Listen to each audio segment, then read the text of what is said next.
I rub my sore eyes and sit up in a daze, the cough still scraping at my throat. The room around me is a small thatched hut only a few square meters wide, like a toilet stall, with a slowly burning bonfire in the middle of the floor. Outside, the wind howls and the dark is so absolute I cannot see my hand in front of my face. I should be in my school dorm right now, asleep, and instead I am here. A prank, a kidnapping, or something worse. Every possibility surfaces at once, but before I can chase any of them down, a voice cuts straight into my mind. Survivor, the voice says, welcome to the dark world. To survive, please remember the following precautions. Unknown dangers lurk in the night, and keeping the bonfire burning greatly reduces the probability of being attacked. The danger level is greatly reduced during the day, so cherish the short daytime and explore and gather as many resources as possible. The shelter is the foundation for survivors to live in the dark world, and you must upgrade your shelter as soon as possible. The survival manual has many functions. Read it carefully and protect it well. A natural disaster will be randomly drawn every natural month, so please be aware. And finally, good luck favors those who strive to survive. The voice cuts off as abruptly as it started, but I know it was real and not an illusion.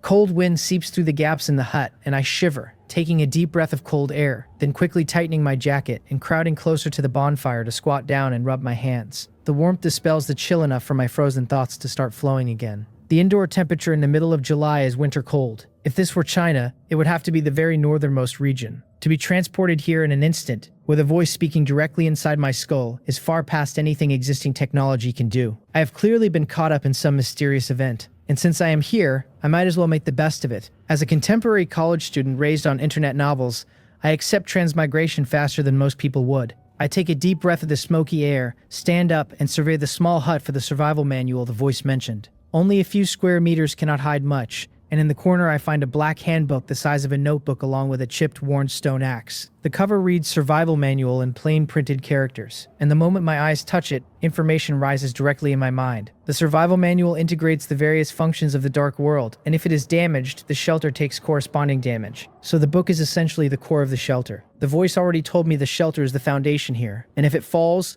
the cold alone will kill me before any monster does. My expression darkens and I flip the manual open carefully. The pages are textured like animal hide. The flyleaf carries the 6 precautions verbatim. The first page logs weather as heavy fog, strong wind, overcast, temperature is outdoor -7.1 degrees, and time is night, remaining 2 hours, 32 minutes, 35 seconds. The animal hide paper updates in real time like a screen, which is unsettling. But transmigration is real, so any other absurdity is reasonable. The second page is the chat channel divided into world, region, and friends. The world channel shows over 8 billion people and is dropping by hundreds of thousands a second as I watch. The region channel is locked at exactly 10,000. Over 8 billion is the entire population of Blue Star, which means everyone has transmigrated. And how the elderly, sick, and disabled will survive in a place like this is not something I want to picture. I lived alone after my grandfather passed, so I do not have to worry about relatives I cannot reach. I open the world channel and instantly drown in scrolling messages I cannot read fast enough to make out. I switch to region instead. Help.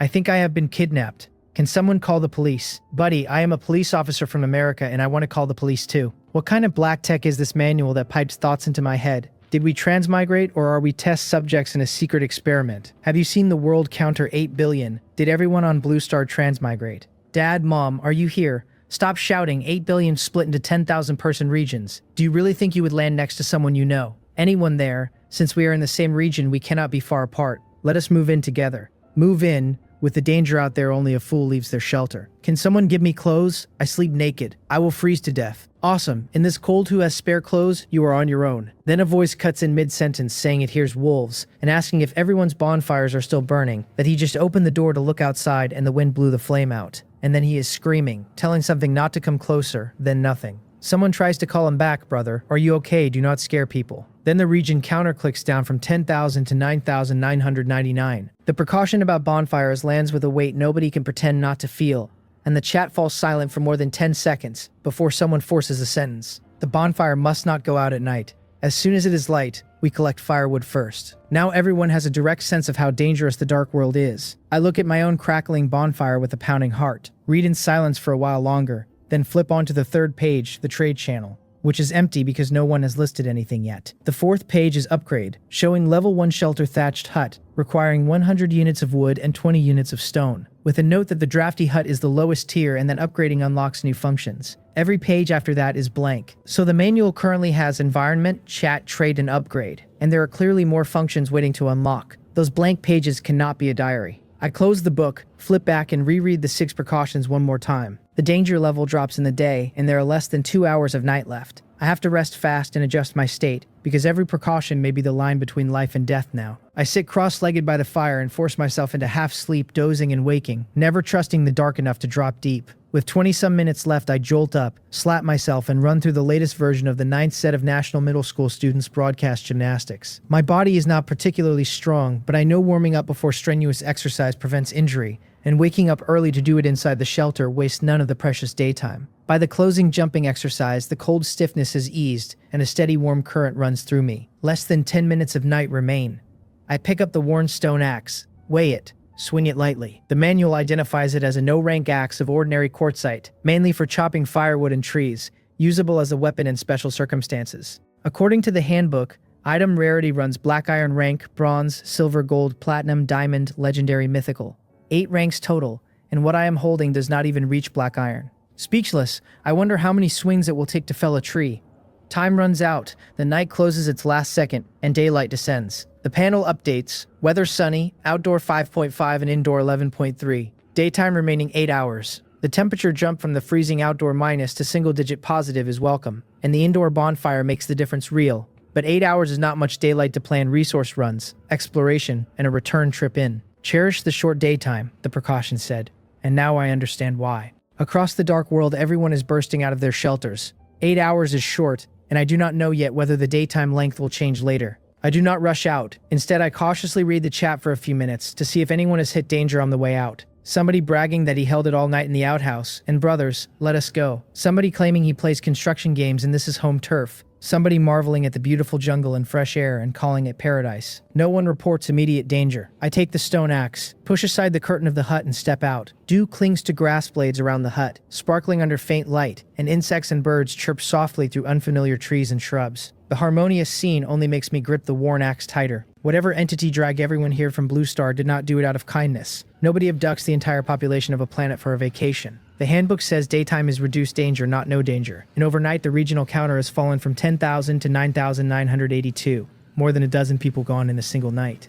I leave the shelter cautiously and step into the unknown. Survivors are already in the trees, and after the first axe swing, the regional channel explodes. Even the construction game enthusiast goes honest after one swing, complaining that a flimsy 10-centimeter sapling is harder than rock, and asking how he is supposed to gather 100 units of wood for an upgrade at this rate. A physical laborer type laughs that even he, doing manual labor every day, only fells 1 tree in 5 minutes for 1 unit of wood, and even he has to rest, so the day will be brutal. Someone trying to beg half a unit gets called a dummy and told to go chop his own and not forget how those people died. Someone else offers private photos for food and wood, gets called out as an online beggar, and slides into a private chat after a particularly suggestive image. Get to work, the channel says. No fire equals death. I close it. About 30 meters from the shelter, I find a small birch forest, choose a thinner sapling and swing. The recoil up the haft and the shallow notch I leave on the bark tell me everything. I adjust posture, aim at the same notch, and chop with all my strength. 8 minutes later, the sapling falls and I have 1 unit of wood. I do not rush to pick it up. I rub my arm, rest, and run the math. A strong adult collecting 1 unit per 5 minutes only manages 96 in 8 unbroken hours, and rest and food cut that down. 60 units a day would be excellent. With nightly bonfire consumption added, gathering 100 units takes at least 2 full days. Part-time work has kept me fitter than the average fragile college student, but I am no laborer. Without better tools, I am looking at 30 to 40 units a day, no more. I do not rush to join the chopping army. People who play games know exploration and quests beat blind grinding in a fresh map. And although this is not a game, mapping the surroundings and clearing dangers around the shelter makes future tree chopping safer. Carrying the worn axe, I head east toward the rising sun, climbing bushes and grass and watching for danger, all of which burns through stamina faster than flat ground. About 15 minutes later, 300 meters from the shelter, a pitch-black region rears up directly ahead, with occasional howls coming out of it that lift the hair on my neck. The transition is only meters wide and yet feels like another world entirely, completely unnatural. Facing it, I prudently stop. The clear, relatively safe ring still has more to give and there is no need to risk myself yet. Looking sideways, the boundary curves around the shelter in a circle, a dark encirclement, and for now my explorable area is the 300-meter radius. Whether it expands with shelter level, I do not know yet. Hungry and thirsty after the sleepless night, I pivot to look for wild fruit, and as I turn, sunlight catches a glint of metal among weeds along the dark border. Pushing the weeds aside, I see a wooden treasure chest hidden in shadow with a clasp that briefly caught the sun. The handbook tags it treasure chest, black iron rank, with 60% chance of unranked items, 30% black iron, 10% bronze. The manual never mentioned chests, so this is new information. The black iron probability split is honestly stingy, and my luck has historically been bad. I am a bit unlucky, which is no secret to me, but the box is more enticing than gold to a hungry man. I drag it into the open and open it without ceremony. 3 items materialize. Herring can, no rank. Fermented herring, an incomparable delicacy for certain creatures. Farmer's spring water, no rank. Ordinary water bottled by a farmer's wife, not sweet but quenches thirst. Small water bucket blueprint, black iron rank, after use grants the manufacturing technique for a small water bucket. Consumes 3 units of wood to craft a bucket of 10-liter capacity. Big bucket carries a lot. I remember streamers vomiting on stream from herring and decided it's trade goods, not food. I would throw up more than I would keep down. The water is what I urgently need, and I unscrew it and take a small sip. And even though the description warned that the unsweetened water is plain, my parched mouth finds it sweeter than any beverage I have ever had. Refreshing. The blueprint hits last and hits hardest, because in the dark world crafting needs blueprints, handcrafting is slow and quality is unreliable. A water bucket is universal, and 8 billion transmigrants form an impossibly large market. This is a hen that lays golden eggs worth far more than an ordinary bronze item. I will never trade it. I use it on the spot, and the message confirms I have mastered small water bucket manufacturing. If a black iron chest yields this much, what does a bronze, silver, gold yield? I rein the daydream in. The territory is 300 meters around, but actually 280,000 square meters, and a chest the size of a basketball in that environment is a needle in a haystack. Finding one is already extreme luck. Still, I sweep the entire ring for an hour and find only an open-air stone quarry to the west. No other chests, no fruit, just barrenness. The upside of barrenness is no beasts. With chests off the table for now, I follow the original plan and sweat through the birch grove for 3 units of wood, then come back to attempt a bucket. 10 minutes per bucket. I had assumed crafting would be instant. The math, chopping 1 unit takes 10 minutes including rest, and a bucket costs 3 units of wood plus 10 minutes of crafting. If buckets sell for 4 units of wood, anything above 4 is pure profit, and given the crafting bottleneck, supply will lag demand, so they will not be cheap. I will list at night when everyone is back inside. For the next several hours I gather wood, craft buckets, and reserve wood for the night's bonfire. The work is grim. 6 hours later the sky has darkened, less than half an hour to night. I have stockpiled 7 buckets and 12 loose units of wood. My movements have gone stiff and slow, and I am about to walk back when another tree crashes, and there in the open is a chest emitting a dark green metallic luster. Another chest. I rub my eyes, half believing exhaustion is hallucinating, and the chest is still there, sweeping all my fatigue away. I sprint over. The handbook tags it treasure chest, bronze grade, with 20% unranked, 40% black iron, 30% bronze, and 10% silver. The branch fragment still wedged in its side tells me it fell from the birch I just felled, wedged perfectly into the leaves, the dark green completely matching them. Without the sun straight on it, I would never have found it even if I had searched the territory 10 times. From now on, I tell myself, do not stare only at the ground. Look up too. I open it, and 4 items appear, 1 more than the black iron held, so a bronze chest also drops more items. The first item is long, thick, black, and hard. Baguette, no rank, incredibly hard bread. Consume with caution if you have bad teeth. Doubles as a weapon. I have not eaten in a day and tears prick at the sight of food. I usually prefer rice and noodles, but I am not picky now. The second item. Disposable lighter, no rank, plastic case with 2/3 fuel left, and the gilded characters heaven and earth on the casing. A lighter of unusual origin, useless once empty. I caress it, reluctant to put it down. Even on Earth, in ordinary wilderness, a fire source is critical, let alone here. I cannot rub stick a fire and the bonfire died at dawn. Without a flame at night, the dark could finish me. The lighter is no rank in name only. To me it is far more precious than an ordinary black iron item. The first 2 are useful, but I am conflicted. This is a bronze chest, and I expected a bronze item. The third item answers it. Bronze axe, bronze grade, made of bronze, sturdier and sharper than stone, with the description ribbing me about whether I drop this bronze axe, this silver axe, or this golden axe. I swing it twice and the air whistles. Chopping speed should more than double. As expected of a bronze axe, if I use this to chop, I want to charge into the trees and fell 100, but the sun is going. I shift to the 4th item. The 4th item makes the bronze axe slip out of my grip and thump to the floor. A palm-sized glass bottle, slender-necked, holding more than half of pale purple liquid that shimmers eerily in the last of the sunset. Fountain of mutation, silver rank, sustainable. When placed on the ground forms a fountainhead of alienation that produces 100 milliliters of mutated spring water per day. Ingestion causes unknown mutations in living creatures with effect related to amount consumed, with a glib pitch about not having enough hands and legs and joining the path of evolution. A silver from a bronze chest is 10% probability and I have hit it the first time. I was already content with one bronze item, and a silver came on top. Better still, it is sustainable, far more valuable than any one weapon or tool. The unknown mutations warning makes me promise I will absolutely never drink it on myself. The thought of growing extra arms after a sip sends a shiver through me. Even if I never use it, it trades for resources, and someone else may want to taste evolution. The note says any living creature, so plants and animals also count, though the actual outcome is anyone's guess. A cold gust hits, I tighten my coat, and the panel reads 21 minutes of daytime left. I haul the chest, the buckets, and the wood back, racing against full dark, then light the bonfire from the lighter and slowly thaw out. Outside, the dark is the kind that swallows everything, and the howls are distant but real. The wilderness at night is too dangerous. From now on, return to shelter early. With the bonfire's protection, I finally exhale. Meanwhile, the region channel is a whale. My bonfire went out. Send fire, please. Attach selfie. Why do you need to borrow fire when you are already this hot, brother? I do not buy that. Damn it, the temperature dropped again. What do I do? What can you do? Upgrade your shelter and prep more cold weather gear. That is all there is. Rubbing sticks for fire does not work like the survival shows on TV. Do not be ridiculous. Do you think you are Bear Grylls? Flint, 10 units of wood per piece. Only 3 pairs left. First come, first served. You profiteer. This is the time to unite. You should give it to everyone for free. Moral hypocrites, get out. Take it or leave it. Or wait for the dark to swallow you whole. The desperation in the chat is real, and the regional counter is sliding down hour by hour as the night drags on. I quietly congratulate myself on the lighter. Without it, I would be paying through the nose for an open flame right now. I pick up the fountain of mutation. It produces water if placed on the ground, but I am not putting a silver rank mutation source outside where some passing monster could drink it and stop my shelter flat. I dig a 1 square meter, 30 centimeter deep hollow in the middle of the floor with the bronze axe, uncork the bottle, and pour the liquid in. The purple seeps into the soil and lighter purple wells back up.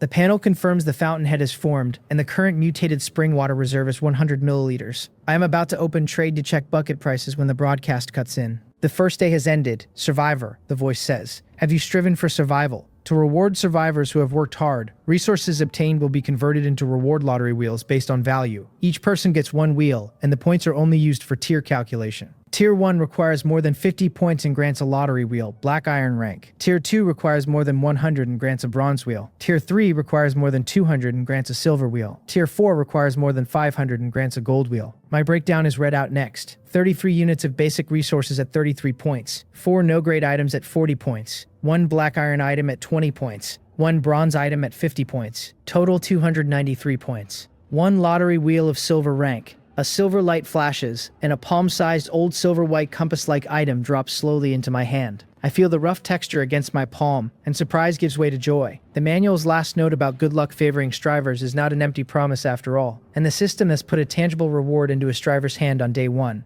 I run the math. I cleared Tier 3 by 93 points, but the Tier 4 line is 500. By the conversion ratio, even 3 silvers leave me 50 short. I found a bronze chest and a black iron chest in a single day, and rolled a silver inside, which is already among the luckiest paths possible. Many people probably did not even see a black iron chest. Even so, I am still far from Tier 4. Will anyone hit it? I shake the daydream off. I am already lucky, and I am not so close to the next line that the loss aches. The people 1 or 2 points short are the ones who will not sleep tonight. The chat confirms it as the rewards drop. Why did nobody warn about quests? I chopped a few trees and got 6 points and 0 rewards. I want compensation. You lazy dog, blaming gravity for your inability to crap the weak die first. My mentality is shattered. 99 points. 1 point off second tier. Pain, brother. I have 51. Exactly 1 over. Want to borrow it. You cannot lend points and you are rubbing salt in the wound. Despicable. Good thing I got 53. Big brother, how did you hit 99? I axed until it smoked and got 60. Oh, I just opened a black iron chest and the items added points. Chests, there are chests here. I missed a fortune shopping all day. The clown is me. From the chatter I scrape out useful information. The basic resource conversion rate to reward points is not the same for everyone. Some physically strong males got nothing for a unit of wood, while some weaker females got 2 points or more for the same unit, which means anyone working hard enough to gather resources is at least guaranteed Tier 1. Tier 2 is rare. Tier 3 is much rarer. I have not seen anyone in my brief scan admit to it, let alone Tier 4, though it is entirely possible some are playing dumb to develop quietly. The settlement also confirms an obvious world-building point. The system tracks per day, per survivor, and rewards effort rather than only outcome, so even the meekest grinder eats. The catch is that tier skipping requires items, and items require luck, and luck is finite. The people in chat who hit 99 and missed by 1 point will lose sleep tonight. I am not one of them. The compass tags itself lottery compass, silver rank, randomly draws 1 silver rank item, single use, formerly the livelihood of a third-rate geomancer whose livelihood later became a broken bowl. The joke is presumably that he wound up a beggar, truly third-rate. A silver wheel hands me a silver item directly, which means a gold wheel hands a gold item. Overpowered. Silver is not easy. A bronze chest only has 10% odds. Statistically, 10 chests from 1, and rolling silver from 1 chest must have eaten a year of my luck. Use it early, enjoy it early. Use it late, and there is no discount. I trigger it. The pointer spins across fan-shaped grids etched with characters I cannot read, then slows under my nervous gaze and settles around 45 degrees clockwise. A silver light flashes, and a beast skin scroll bearing a purple eye appears. Skill scroll. Eye of Taming, silver rank, uses to learn the skill of the same name, which slightly raises the spiritual power limit and grants the ability to tame creatures with spiritual power lower than mine, with the number-controlled scaling on spiritual power, with a clip about colored contacts not being for Chunibu and weak creatures submitting or dying. 21 years old and my face still flushes at this writing style, but I have built up resistance to weird item descriptions and recover quickly. Beast Taming. That is the Beast Tamer class in games. The Dark World clearly has supernatural items, not just biotech. Every other item could be explained as genetic engineering, but a skill scroll cannot. The supernatural means unknown, which means danger, and a sense of urgency rises. I have a head start and must work harder. Only enough strength deals with unknown threats. And in a supernatural world, there might be powers that bring back the dead. Grandpa, maybe I can still see you. I clench the scroll and use it. The scroll spontaneously combusts, and a faint, imperceptible purple light drives into my left eye. The pain is like thousands of needles, and I drop to my knees, screaming, almost ready to dig the eye out. Half a minute later, the pain ends with a confirmation that I have learned Eye of Taming silver rank. I am drenched in cold sweat with my heart still racing, filled with lingering fear. The scroll never warned me of the pain at all. From now on, scrolls get used in safe places only, because if a monster found me mid-learning, it would be over. Fortunately, I was inside the shelter. My head feels clearer, and I sense a faint instinct in my left eye, like I can control whatever I look at by thought alone. My pupil has gone light purple and looks eerie, though I do not see that yet. The eye only tames creatures with weaker spiritual power, and spiritual power involves the brain, so failure could be catastrophic. I must use it on creatures clearly weaker, and I cannot test it now in a shelter empty of any creature. I am not walking into the night to find monsters. That is just suicide. I give up testing for now and head to the empty chest where the baguette sits, planning to eat and then go list buckets. When I open the chest, my pupils contract. Swarms of large black ants, each soybean-sized with scythe-shaped mandibles wide open, are feasting on my baguette, with new arrivals streaming in along pheromone trails. Dark world creatures are abnormal. Those mandibles cut through rock-hard bread and kick up fine breadcrumbs, and the baguette is already a tenth gone. Thieves, I shout. Get off my baguette. This is my only food, and I have not even had a bite, and watching it shrink makes me anxious and angry. But I will not punch them with a bare hand, because their mandibles are scythes and my hand is softer than the bread, and a single bite would tear flesh in seconds. I scrabble for a tool and find none in reach. As the bread keeps disappearing, the just acquired skill clicks back into my head. How could I forget? Ants are creatures. As long as it is a creature, the Eye of Taming can tame it. Maybe? Ants have small brains and weak spiritual power, and mine cannot possibly be lower than theirs, so they are perfect for the test. The ants gnawing at my baguette go from disgusting to adorable in an instant. There are at least dozens on the bread. I pick the happiest looking one and trigger Eye of Taming for the first time. A faint, almost imperceptible purple flickers in my left eye, and the ant freezes mid-bite. A connection clicks open between us. If I want, I can sense its thoughts and command it. I tell it to perform a few small movements, and it obeys precisely. Controlling an unintelligent creature like this carries no burden, so I sweep my gaze across the others one after another, and they freeze in place like a pause button has been pressed. Dozens go down in a single string, until no active ant remains in sight. Then I feel a subtle pressure in my brain, a protective ceiling on my control with no other adverse effect. Even on creatures as weak as ants there is a control limit. The cap must scale with my spiritual power. To control more and stronger creatures, spiritual power must rise. I will need to pay attention to items that boost it on the trade channel. After a brief contemplation, I order all the ants off the baguette and into a line on the floor, 63 of them. The handbook tags them as black scythe ant, no rank, completely black, mandibles shaped like scythes, possessing extremely strong biting force, ability none. No rank, no abilities, too weak. The black scythe ant is strong among ants but still an ant, and if they had not been on my food, I could have crushed most of them by stepping. As I wonder how to deal with them, my gaze lands on the fountain of mutation in the center of the room, and my mind opens. Mutated spring water mutates creatures unpredictably, beneficial or harmful, cheap, disposable, plentiful. That describes black scythe ants exactly. With enough of them, some lucky ones mutate beneficially, and the rest are no loss. The thought of strong individuals coming out of this restless bunch makes me jittery. Without further hesitation, I order them all to drink a mouthful. They march down the wall I dug like a disciplined army, approach the fountain and drink without hesitation. Their bodies twist and deform. Some swell like balloons and pop into mush. Half a minute later, only 41 remain alive. 21 died in the mutation, corpses strewn around the fountain. My stomach twists at the sight. Mutated spring water cannot be used casually. The death rate is too high. But my attention snaps to the survivors. Most are grotesquely deformed. Extra legs, missing mandibles, bloated bellies several times normal that they cannot drag along, and the panel marks them harmful and useless. 8, however, stand out. Thumb-sized, dozens of times larger than before, darker and shinier, with 10-centimeter scythe mandibles. Black scythe hunting ant, black iron rank, swift and possessing terrifying mandibles capable of immense destructive power. Ability 10-fold biting force. The 8 are the lucky beneficial mutations, and not only did they evolve, they jumped a rank. Ant biting force was already terrifying. These gnawed through hard bread before mutation, and now combined with 10-fold biting force, I half believe they could chew rocks. If a person were caught between those mandibles, I would rather not picture it. Hunting ants pose lethal threats to many creatures, and at scale even larger beasts would struggle. But there are only 8, so the ant army fantasy waits. I do not know where the black scythe ants came from. I will need to find their nest and capture the queen, and then the army becomes possible. The hunting ants would happily go nest hunting now, but it is night, and them tunneling around outside risks luring monsters in.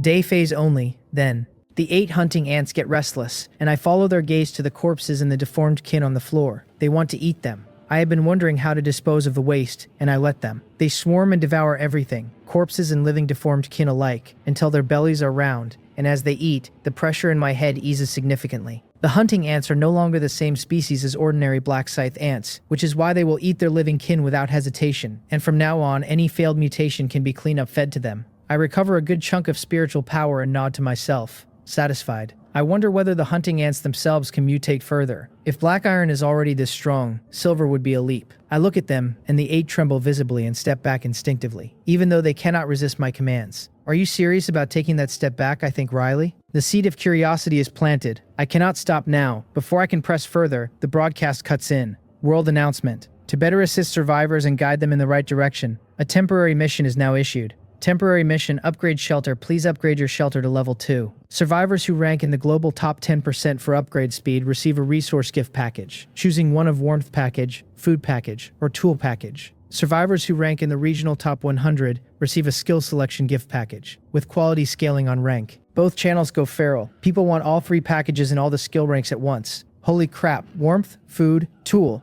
I want them all. What do I do? Can I have all 3? Somebody pee on him to wake him up. Skill selection package. What skills? This sounds like a game. This is not scientific, is it? If I can grab all of these, I take off. Who is willing to exchange resources with me? People are pulling out wooden spears at 15 wood or 5 stones each, marketed as a self-defense weapon for home and travel against monster knocks at the door. A streamer is offering tenderness in private with chat or video for a little wood and stone, promising the customer's heart will be comforted. Someone is lending 50 wood and 20 stone at 10% daily interest with a call for serious lenders. It is the 8 immortals crossing the sea, each on their own wave. To upgrade fast, every trick comes out. I cannot afford to study the ants further. Ants can be studied any time, but missing this temporary mission means missing the rewards forever. Even my well-stocked self drools at the package list. I yank up the manual and dive into the trade channel. The mission has world rewards and regional rewards. Top 10% globally is easy for me. I would have to be incompetent to miss it, since I already have abundant resources and items, and if I cannot make top 10%, I might as well find a block of tofu and slam my head against it.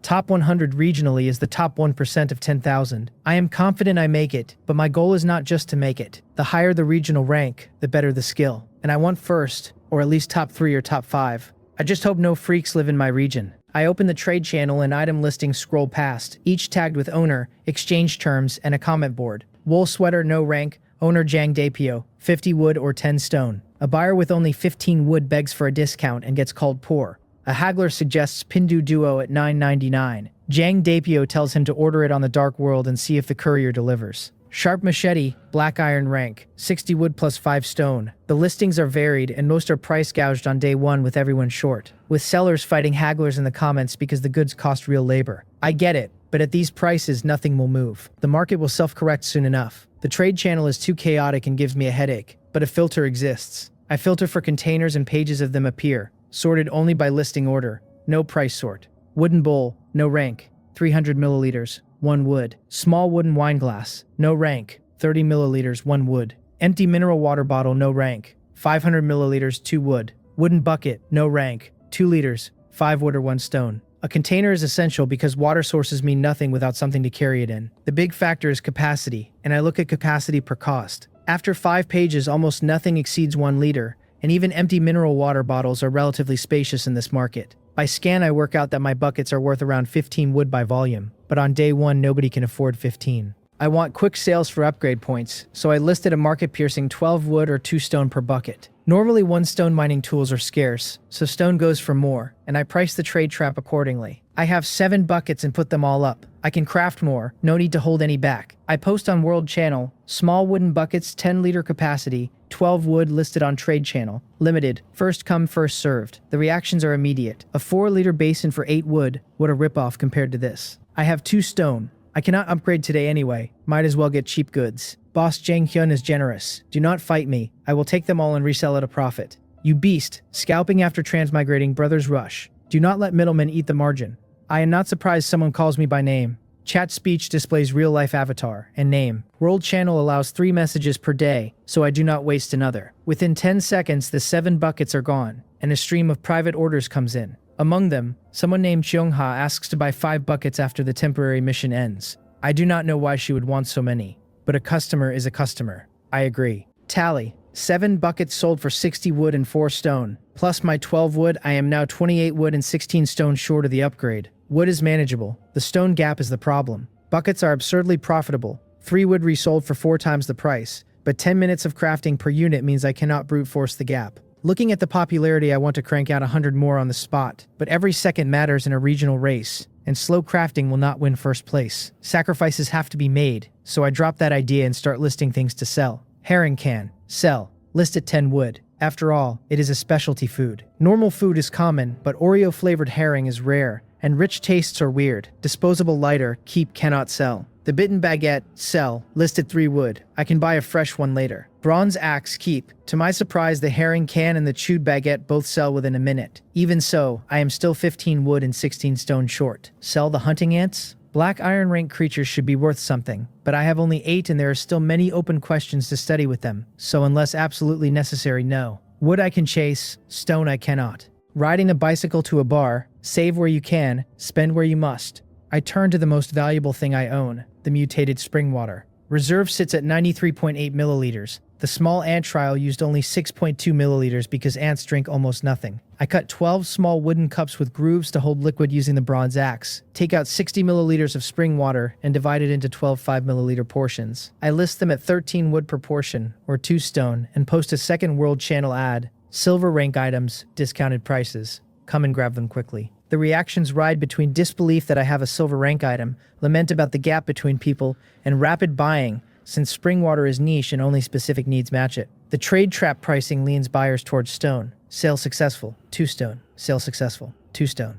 In 2 minutes, 8 portions are gone for 16 stone, exactly enough for the shelter upgrade. The pace then slows on the spring water because curious onlookers are sated, and my World Channel ad is buried. I am only 15 wood from upgrading and about to cap exchanges at wood, when Cheongha DMs again, asking if I can lower the price to 40 wood for the 4 remaining portions. The same rich woman who pre-ordered 5 buckets is now buying out 4 silver rank portions, which strongly suggests she has already upgraded and has wood to spare. We are not in the same region, and her offer matches my mental floor.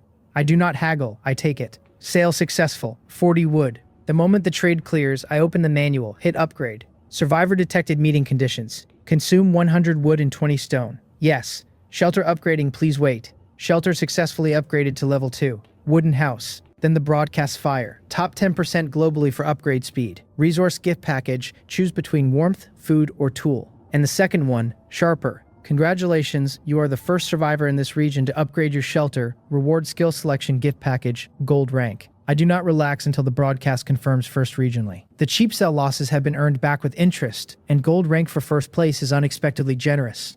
The world rank package can wait. I open the skill selection card first. Palm-sized package. Inside is a card entirely golden with a question mark printed on its face. Skill selection card. Gold rank, after used, randomly draws 3 gold rank skills, from which one can be chosen. So selection means a forced random 3, almost a scam, but I have nowhere to complain or protest. A gold pick out of 3 is still strong. I tell myself to feel better and use it. The card rises into the air, spins for a few seconds, and splits into 3 golden cards with different patterns etched on them. The system asks me to choose one. Elemental Affinity, Water, Gold Rank, raises affinity with water elements by 100% and comprehensively enhances water-based skill effects. Berserk, Gold Rank, on activation greatly raises attributes and significantly boosts recovery for 10 minutes, then enters weakened state, reusable after recovery. Species Contract, Gold Rank, contracts a species and greatly enhances control over that species. These are hard-earned gold skills, so I read each carefully. Water Affinity is dead in the water, pun acknowledged. Without water-based skills, and I have only a sip of farmer's water. No telling when I would even pick up matching skills. Skip. Berserk is a clutch lifesaver and could counterkill a stronger enemy at a critical moment, but the weakened state duration is unspecified. A day or 2 of weakness in this dark world is a death sentence, and the risk is unacceptable. Species Contract reads vague but matches what I already have. The term control is vague but the side effects look minimal, and mutated spring water plus Eye of Taming pushes the beast tamer path. I also have a nagging suspicion. In this dark world, everyone gets various skills, resources, and items like in a game. But unlike the games I played, there are no fixed professions or fixed skills, and what each of us picks up is random. This is a free world, full of infinite possibilities, and everyone has to plan their own growth path. With limited resources, the worst sin is wanting everything. The 3 skills here clearly correspond to Mage, Warrior, and Beast Tamer. My core resources are most suitable for Beast Tamer. My head start owes more to luck than skill, and competition is light only because everyone is starting at 0. If I do not commit to a path now and waste the head start, I will be passed quickly. I pick Species Contract and silently commit to Beast Tamer. The cards vanish and the system asks for the contract subject. The only creature I have tamed is the black scythe hunting ant, so I name it. Selected contracted species ants. Successfully established a species contract with the ant tribe group. The contracted species cannot be changed.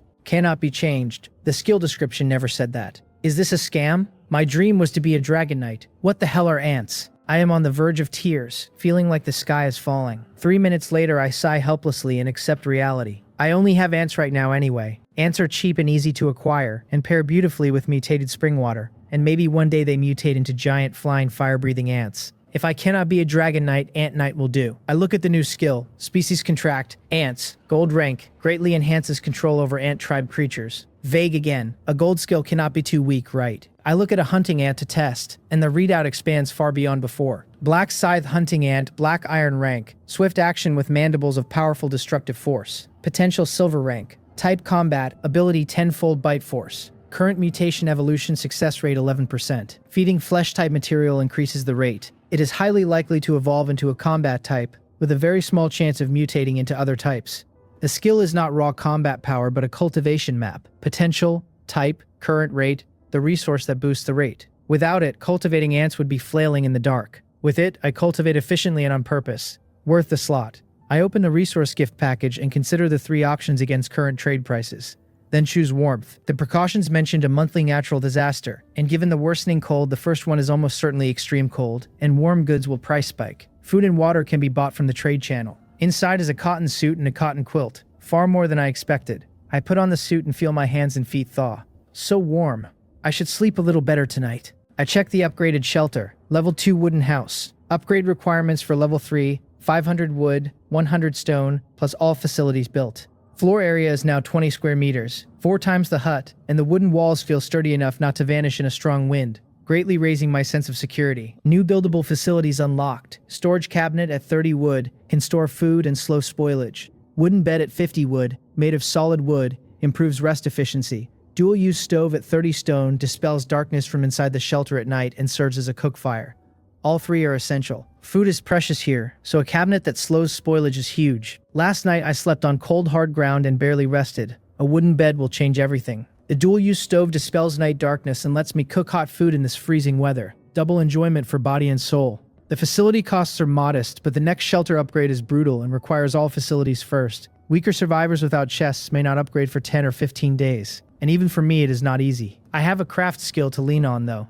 After upgrading I still have wood, so I keep crafting buckets while reading the channel. People are envying the regional 5th place who got a silver skill. Salute to the big shot. I want skills too. Sigh, should I go all in? Can I still make top 100 regionally? Hesitation breeds defeat. Just commit and get it over with. They are interesting people, and the chat is still half adrenaline and half bravado as the temporary mission winds down. Some are calculating whether they can sell the family silver for the last few units. Others are pivoting to chain craft items and selling them at thin margins to scrape past the cutoff. A few are openly trash-talking everyone who has not made the cut yet, the kind of bravado that masks panic. The skill selection rewards seem to weigh on everyone the most. Silver in regional 5th means survivors above me may have rolled gold, and the prodigies in the global front may have rolled higher than that. I buy a rye bread for 5 wood and chew while I work. My hands keep shaping buckets while my head plans next steps. Food first. My territory is barren and only the trade channel feeds me, but cold will price spike or even strangle supply, which is deadly, so a stable food source is mandatory.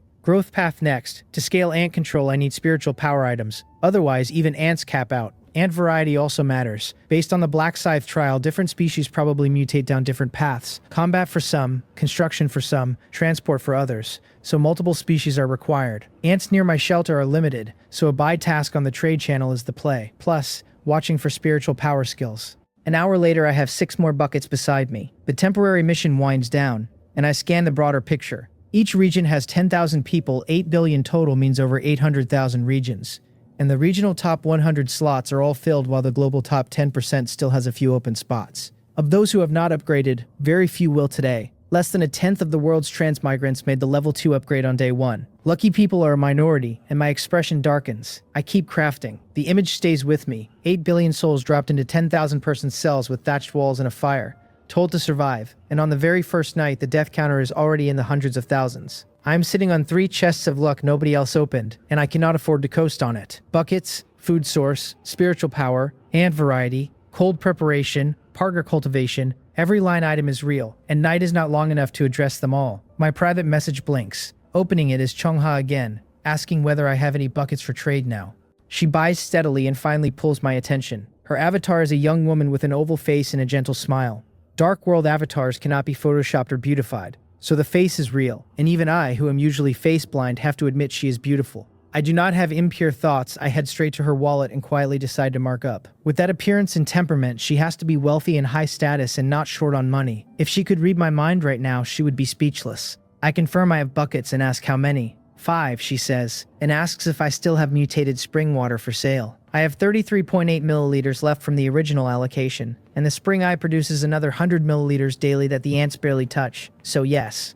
I tell her I can sell 20 milliliters now, but I want better resources for it. She should have some. In a different corner of the dark world, a tree thick enough that 10 people would need to encircle it carries a small wooden house on its main trunk. Other survivors would gawk at the engineering. Chungha is the owner, and she frowns at my message. How did he know? Well, she did buy too many tools from him at the start of the temporary mission. At that point, only people with no hope of finishing or with overflowing resources could afford to spend wood on tools, and she is the second category. She is not against my pitch. With temporary missions ended, rare items return to their inherent value. She replies, no problem, take a look at these. Multi-ear winter wheat seeds, black iron rank, mutated variant with 100 times the yield of regular winter wheat and stronger cold resistance. Ripening potion, bronze grade. Applied to plants accelerates growth. Lower quality plants benefit more. 2-color goji berry, silver rank, slightly enhances physique and increases resistance. My eyes light up. The seeds plus the potion solve my food problem outright. A plot of multi-year winter wheat means I never lose to food shortages. The goji berry is even better, since there are no hospitals here and even a mild cold can be fatal. So a permanent physique and resistance bump is invaluable. I keep my reply flat. Not bad. How do you want to trade? Xiongha knows exactly how heavy these items are at this stage of the world, and smiles at my poker face. She offers 100 multi-ear winter wheat seeds, 3 bottles of ripening potion, 1 2-color goji berry, in exchange for 20 milliliters of mutated spring water and 5 buckets. What do I think? I freeze for a moment, not because the price is low, but because it is high, far above expectations. By my own reckoning, 30 seeds plus 1 bottle of potion plus the goji berry would already have been a good trade. She is generous to the point of strange. I had intended to fleece her, and now I am almost embarrassed. That is the power of a rich woman, and I almost lose the will to grind. Willpower wins. I push back. That is too much. My goods are not worth that. She replies quietly. In items the math is uneven, but she values my development potential. Long-term cooperation then. We are far apart and she has no recourse if I take the trade and ghost her, so paying extra on a possibility is a confidence move. Sensing my pause, she adds, your regional rank in this temporary mission cannot be low. Your mutated spring water as a silver rank sustainable resource matters greatly to me. I am willing to take a certain risk. Cooperation is mutual and you also need things I have, and the dark world's danger far exceeds what either of us imagines, so partners survive better. Long-term is the framing. She is right that the spring water is what really matters, and the cooperation framing follows. My own preference is to specialize in one path and concentrate resources in that direction. Like classes in a game where combat recon support and logistics combine to outperform generalists. The risk is that specializing creates weaknesses, and entrusting safety to a stranger is a death sentence. This is not a game. I have only set my own career path. If her toolkit complements mine, long-term works. I ask, cooperation needs mutual benefit. Do you have other advantages? Because once my food is self-sufficient, these go down in value. She is not annoyed and answers confidently. All her items, skills, and resources are plant-related, giving her a unique advantage in cultivating plants. The multi-ear winter wheat is her own breed with astonishing yield. As long as I keep trading her spring water, she keeps cultivating mutated plants, and she will give me first dibs. Without plant specialization, I would burn resources for poor results. Once I have used spring water myself, I know exactly what she means, that harmful mutations dominate beneficial ones. Cooperation is full win-win, so she is also a path-committed survivor, just on plants. Smart people abound. I am not the only one to commit early. With her continually breeding mutated plants for me, the partnership is real. I drop the hesitation and agree. Happy cooperation. Happy cooperation. We complete the trade. Then I ask casually why she started buying from me at the start of the temporary mission instead of selling for upgrade points. She replies, "Oh, that I had already upgraded my shelter to level 2 during the day, so the mission was completed instantly when it dropped. During the day." I freeze in place. In a distant corner of the dark world, Cheongha chuckles softly, having anticipated exactly this reaction, and tells herself that showing a little strength helps cooperation. After the trade, I am near broke, so I keep crafting and selling buckets through the night. The night runs 16 hours, and sleeping all of it is wasteful. I plan 7 hours of sleep and the rest at the bench. Her offhand reveal sticks under my skin. I knew there would be freaks who upgraded fast, but daytime upgrade is on another level, and my imagination cannot reconstruct it. Even for me, felling a tree takes 8 minutes. Could she be a delicate-looking woman who is actually a muscle-bound axe wielder? Lucky we are not in the same region, otherwise I would only be competing for second place. I sketch a figure with 2 axes and bulging muscles tearing through trees, only for the face to turn around and be Cheongha. I shiver, snap out of the daze, check the time and find that 8 unconscious hours have passed. What was I thinking? Cheongha's ability is plant-related, and that is how she upgraded so fast. The muscle scenario was a fatigue hallucination. I have been crafting too long, mental and physical strength are at the limit. I push through the bucket I am working on and stop, surveying the heap in the room. The 8 hours have been rough. My hands are stiff from repetition, and the bucket that took 10 minutes early on now takes 20 as my speed sags. I have made 39 buckets, including one left over from a trade, exactly 40. I keep 10 and sell the rest for 180 wood and 30 stone. Big shot now. I look at the shelter facilities. Storage cabinet, wooden bed, dual-use stove, total only 80 wood and 30 stone. And since they are inevitable, I build all 3 at once. The built facilities place where I want them, so the dual-use stove goes in the center, the wooden bed near it, and the storage cabinet far from the heat to slow food spoilage. I throw the cotton quilt onto the bed. The stove's strong warmth, the soft warm quilt, the comfortable bed. My eyelids droop, but I push through to open the trade channel one more time, because the seeds I traded from Cheonghao still need handling, and it is not yet time to sleep. 10 minutes of browsing pulls up exactly what I want. 3-story nursery, black iron rank, 2x2 meters, 3-story planter, increases plant growth speed by 10%. Owner Thompson 60 wood. A growth-speeding nursery is hard currency. The night is unknown ground and I will not plant my food outside, so an indoor nursery is mandatory. 60 wood is steep, but after hours of bucketing I can afford it. Hard-earned resources mean I will not pay sticker, and I haggle in the traditional way. The owner's name reads foreign, which would have killed my chances if not for the manual's translation function. I offer 55 wood. Thompson swears to God it is worth it, says it can grow delicious vegetables. I tell him post-mission everyone burned wood on upgrades and there are not many buyers at 60. He concedes to 56 and refuses to go lower. I am in a hurry to plant and sleep, so I take it and place the nursery near the door so daytime sun reaches the soil through the open curtain. Each layer is 2x2 meters with a soil tray and half a meter of headroom. No tall plants, but for me it is enough. I sow the 100 multi-ear winter wheat seeds evenly, drip ripening potion on each per Cheongha's instructions, and 1 bottle of potion is used up exactly. I water with 3 wood worth of river water. The seeds sprout out of the soil within a minute. The effect is so brutally fast it is unscientific. At this rate, harvest is days away, and clearly the dark world is past science, with its supernatural items and scrolls. I order the 8 hunting ants onto the nursery to loosen soil without harming the seedlings. Throw firewood into the stove, drop into the bed, wrap up in the cotton quilt, and go out cold. The voice wakes me. Dark world announcement. Congratulations, survivors. You have successfully survived another night. A natural disaster warning will be issued. I rub my eyes and slowly come up out of the dream. The panel reads daytime remaining 7 hours, 29 minutes, 12 seconds. I jolt. Did I oversleep? Did I waste half an hour of daytime? Then I check the chat and realize I did not oversleep. Daytime has been reduced from 8 hours to 7.5. Daytime is shorter. Before I can react, the announcement continues. This natural disaster, cold wave. In 7 days, an extremely low temperature cold wave will bring extreme cold to the entire dark continent. Please collect winter food as soon as possible and strive to survive the natural disaster. I am wide awake. Cold wave, the first natural disaster, is exactly what the worsening temperature implied, and most survivors expected something like it. What no one expected is 7 days. Once the wave hits and the outdoor temperature crashes, exploration becomes impossible, which means within those 7 days I need a month of food, a month of firewood, and warm gear adequate for extreme cold. All stockpiled inside the shelter. Even at my tier, the pressure is real and the urgency is sharp, let alone for survivors still in level 1 huts. Most are dirt poor with dilapidated thatched walls. I had thought the dark world was not that dangerous. Clearly I was wrong.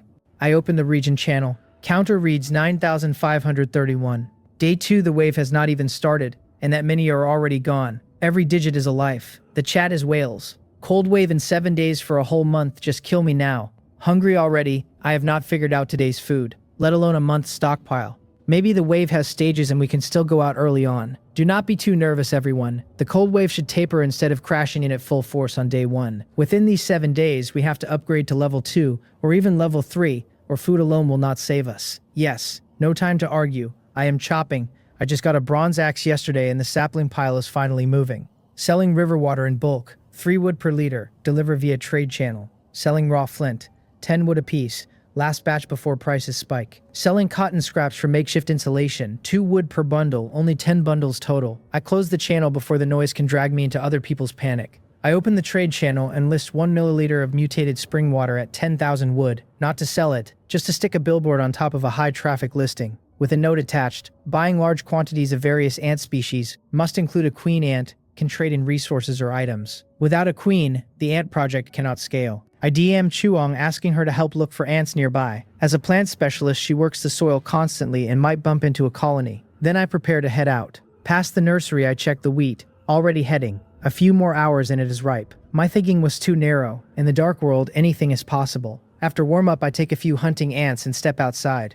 It is bright. Only a couple more degrees colder than yesterday. No other obvious changes. I set the hunting ants down and order them to find their queen and bring her back. Hunting ants evolved from black scythe ants and can read black scythe pheromones, so they have a real chance of locating the queen. Then I decide to spend half an hour exploring. A chest is huge profit if I find one, and even without one it is recon, after which I go chop trees. I head east opposite yesterday's direction. 10 minutes in I stop, frowning. I should have hit the dark border by now, and there is still bright forest ahead. I have a guess. Did level 2 expand my territory? The channel says nothing about it. I DM Chongha, who has already replied agreeing to help find ants, and I ask. She replies, after level 2 the territory expands from 300 meters to 500, and mutated beasts now appear around the territory and are very hard to deal with. Without strong combat means, do not explore yet. I thank her. I look at the new ground.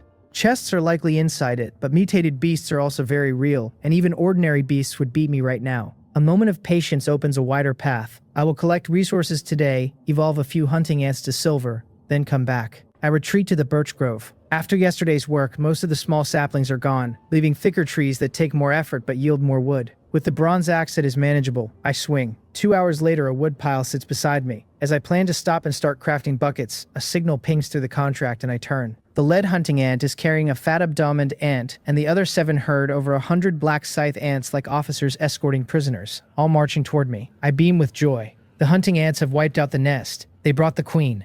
The number of hunting ants problem is gone. I drop the axe and run over. Without preamble, purple flickers in my left eye and Eye of Taming hits the queen. Black scythe ant queen, no rank. Potential silver rank. Type reproductive. Current mutation evolution success rate, 48%. Feeding flesh-type materials raises the rate, highly likely to evolve into a reproductive type, with a small chance of mutating into other types. The moment I tame the queen, the hundreds of black scythe ants behind her stop their commotion and stand obediently in place. The realization lands fast. The queen is the leader of the colony, and taming her means controlling the entire colony. Great. This dramatically reduces my spiritual power burden. Do not underestimate it. A single ant takes little spiritual power, but at scale and after evolution the cost compounds. If controlling only the queen runs the colony, I can effortlessly manage millions of ants. The image lights me up, and my gaze on the queen gets fervent. She is too critical to allow any damage, and 48% is decent but far from safe enough. Fortunately, with Species Contract, I have a stable way to push the rate up. I dump the 41 units of wood from the morning chop to one side, and decide to prioritize the queen's mutation rate, because the sooner she mutates, the sooner she breeds hunting ants, and the sooner the army exists.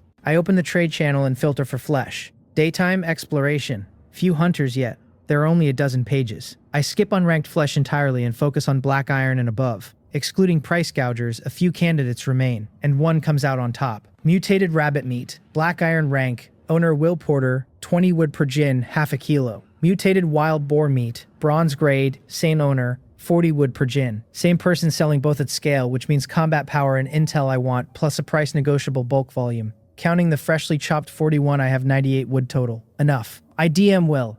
I will take the 1 gin of mutated rabbit meat and the 1 gin of mutated wild boar meat you have listed. Can the price be a bit lower? He takes 5 minutes to reply. Will, if you have looked at the trade channel, you know the price is already very favorable. Me, yes, but few people can afford meat right now and your listing has been up a while. I have a long-term demand for high-quality flesh, and we could establish long-term cooperation. In a distant corner of the dark world, a nearly 2-meter-tall white man, shirtless, props a blood-dripping long-handled axe on the ground and frowns at his manual. After thinking for a while, he writes back, I am somewhat interested in long-term cooperation. Since you can afford this much meat now, you must be a strong individual. I cannot lower the price further, but I can give you a small gift. He sends item info, mutated rabbit blood, black iron rank, and mutated wild boar blood, bronze grade. Beast blood also raises mutation success rate, effectively a discount. So I reply, okay, deal. We trade 60 wood for 1 gin of each meat plus the 2 bottles of blood. After the trade, I ask another question. Will, since you can hunt this many mutated beasts, you must know about them. Could you tell me a bit? I am ready to pay for the info, since mutated beast intel matters to me.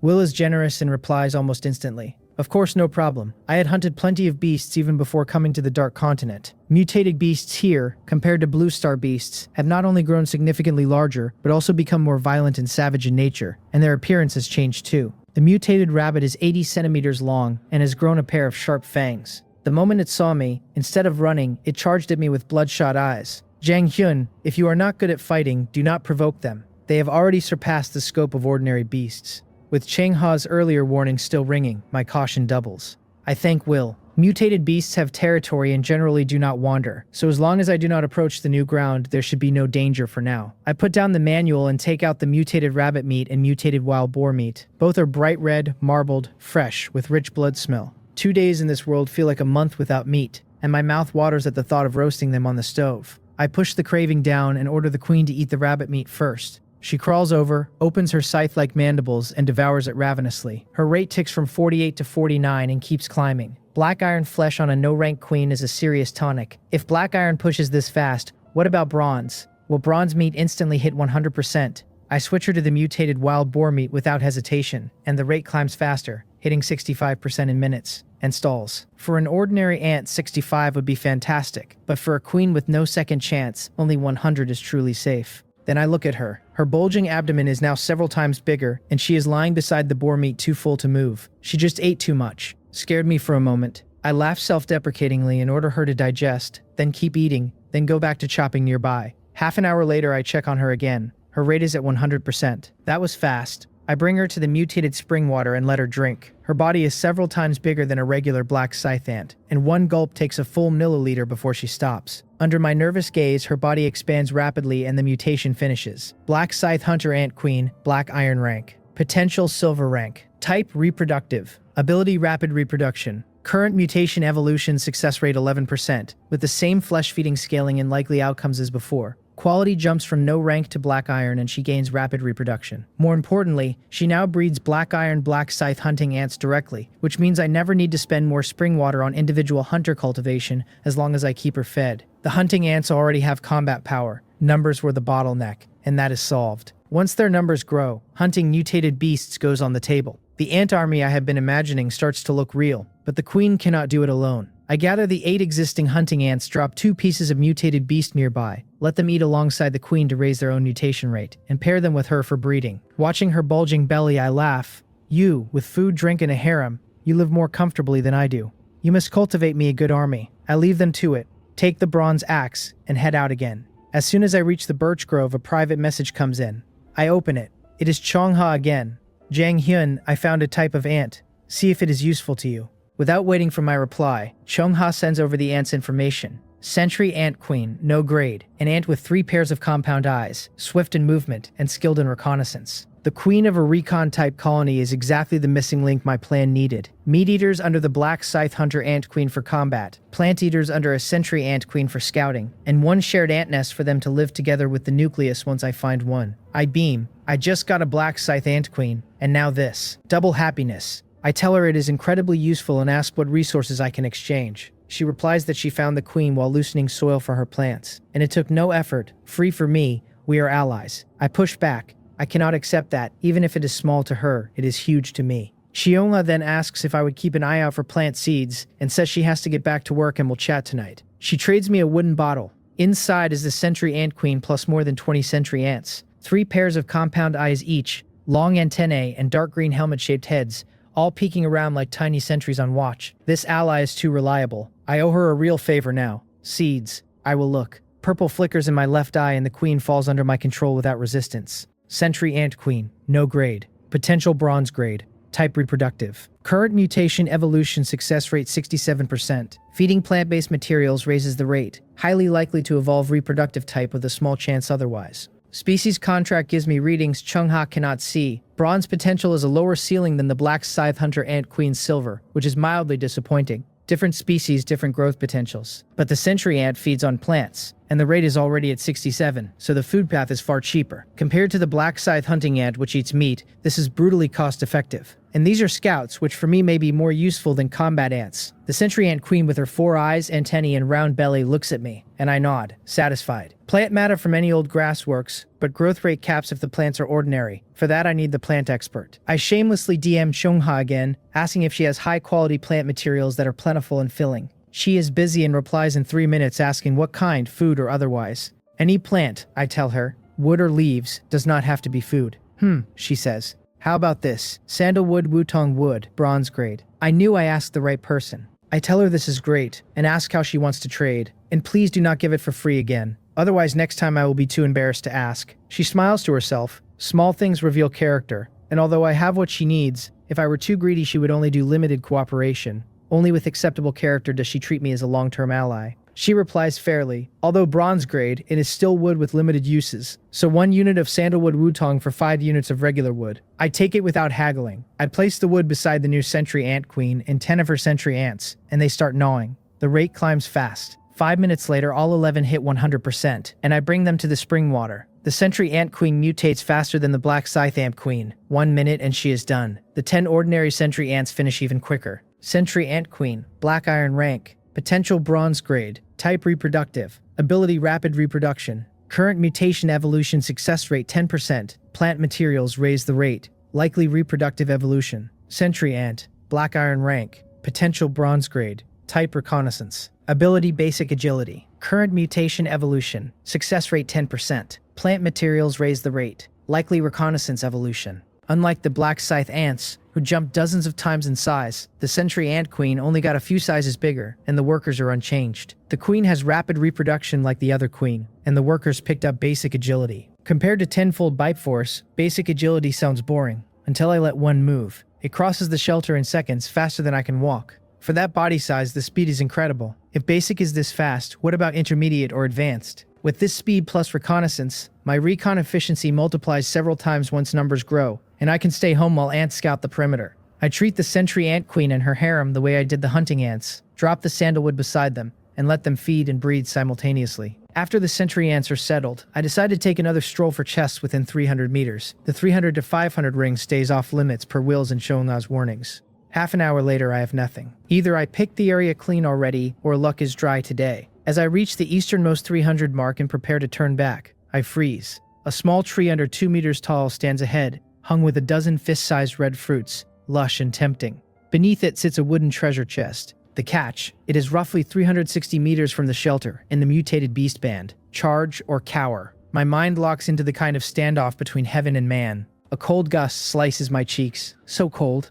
I had been cycling between ant work and chopping in a padded jacket and barely felt the chill, but the moment I stop the cold lands hard, and the panel is already below zero. Yesterday it was 5 degrees. The wind clears my head. Less than 7 days to the cold wave, and food and warm gear are nowhere near enough. Hesitation will erode the day one lead. Decision. Do it. 60 meters there and back, plus picking in chest. 3 minutes total. I do not rush in. I find a tall tree with good visibility and climb. From the high vantage I scan the area for 10 minutes. Will described mutated beasts as large, and a small area cannot hide one. I see nothing big. Sigh in relief, climb down, pick up the bronze axe, and step into the unknown ground.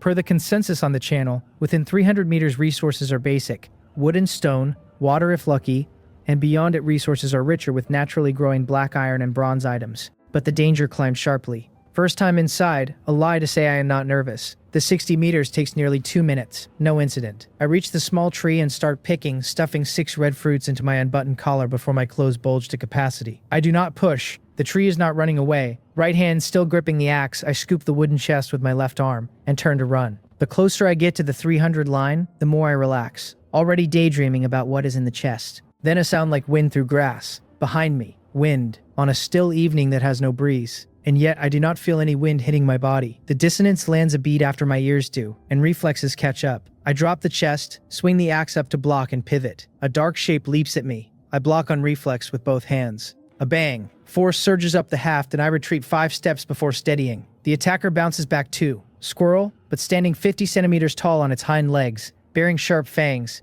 red eyes blazing with bloodlust, completely unlike the timid creatures I know. Mutated squirrel, black iron rank, ability junior concealment, raises the success rate of hiding items and tracks, so this is a mutated beast, exactly Will's description. Despite my caution, a concealment using squirrel slipped past my scan from a tree or burrow. I cannot outrun it on this terrain, and the safe zone label is just a name I made up. Only an idiot trusts it. Fortunately, it is just a squirrel, and I have a weapon. The mutated squirrel pounces again instantly without giving me time to prepare. I count 3, 2, 1, now estimating its run and leap arc, and at the apex of its leap I bring the axe down with both hands across its head and neck, pressing the blade as if I am driving it into the ground. It cannot redirect mid-air and watches the blade close on it. In the same instant, with no path to dodge, it lashes out with its claws and rips 2 long gashes through my chest, tearing the cotton padding open. The blade lands. The squirrel crashes and rolls, wounded but not dead. I do not let myself think. Step in and chop again. Blood splatters and it goes still.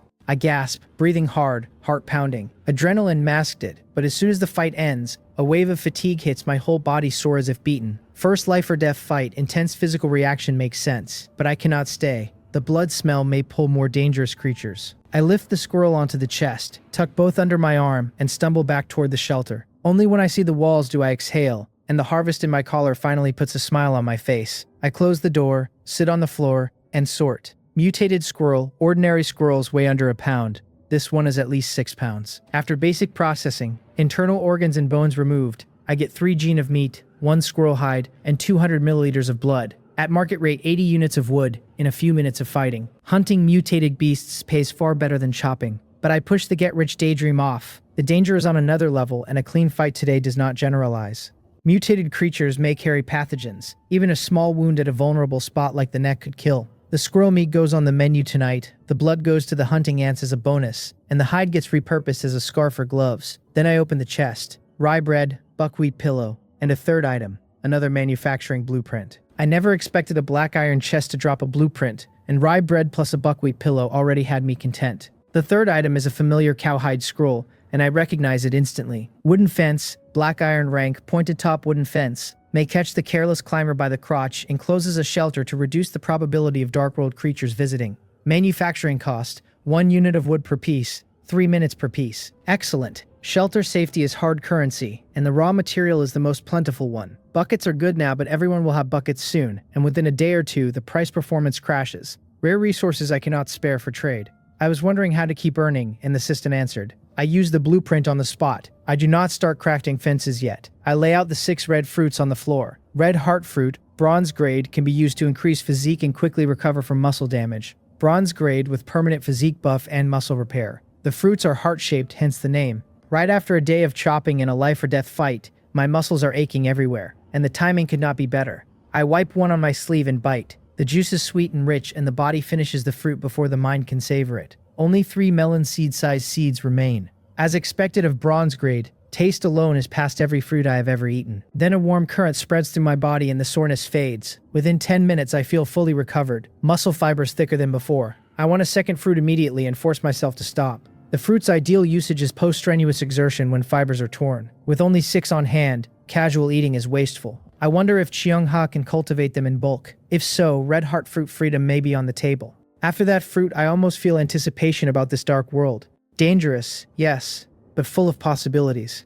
I DM Cheongha the fruit's information and ask if she can cultivate it. She replies almost instantly, excited. Bronze-grade fruit, physique plus quick recovery, she can cultivate, but the higher the rarity, the lower the cultivation success rate. So she will need more seeds and ideally a branch from the mother tree. She is a true plant fanatic. No wonder she committed to that path. I tell her I found this in the newly unlocked area, that there is one tree with over 10 fruits left, and that I encountered a mutated squirrel earlier and bled around there, so I cannot return today. She is alarmed. I fought a mutated creature. Am I injured? Treat it now if so. Lucky, no injury. I tell her. Good, she says. The dark world is harsh, and she does not have healing plants yet. By the way, squirrels are hoarding experts. The den must have a stash of food. Scout it when safe. I was so focused on running I forgot squirrel habits. Without her reminder I would have missed it. I thank her and ask her to try the cultivation.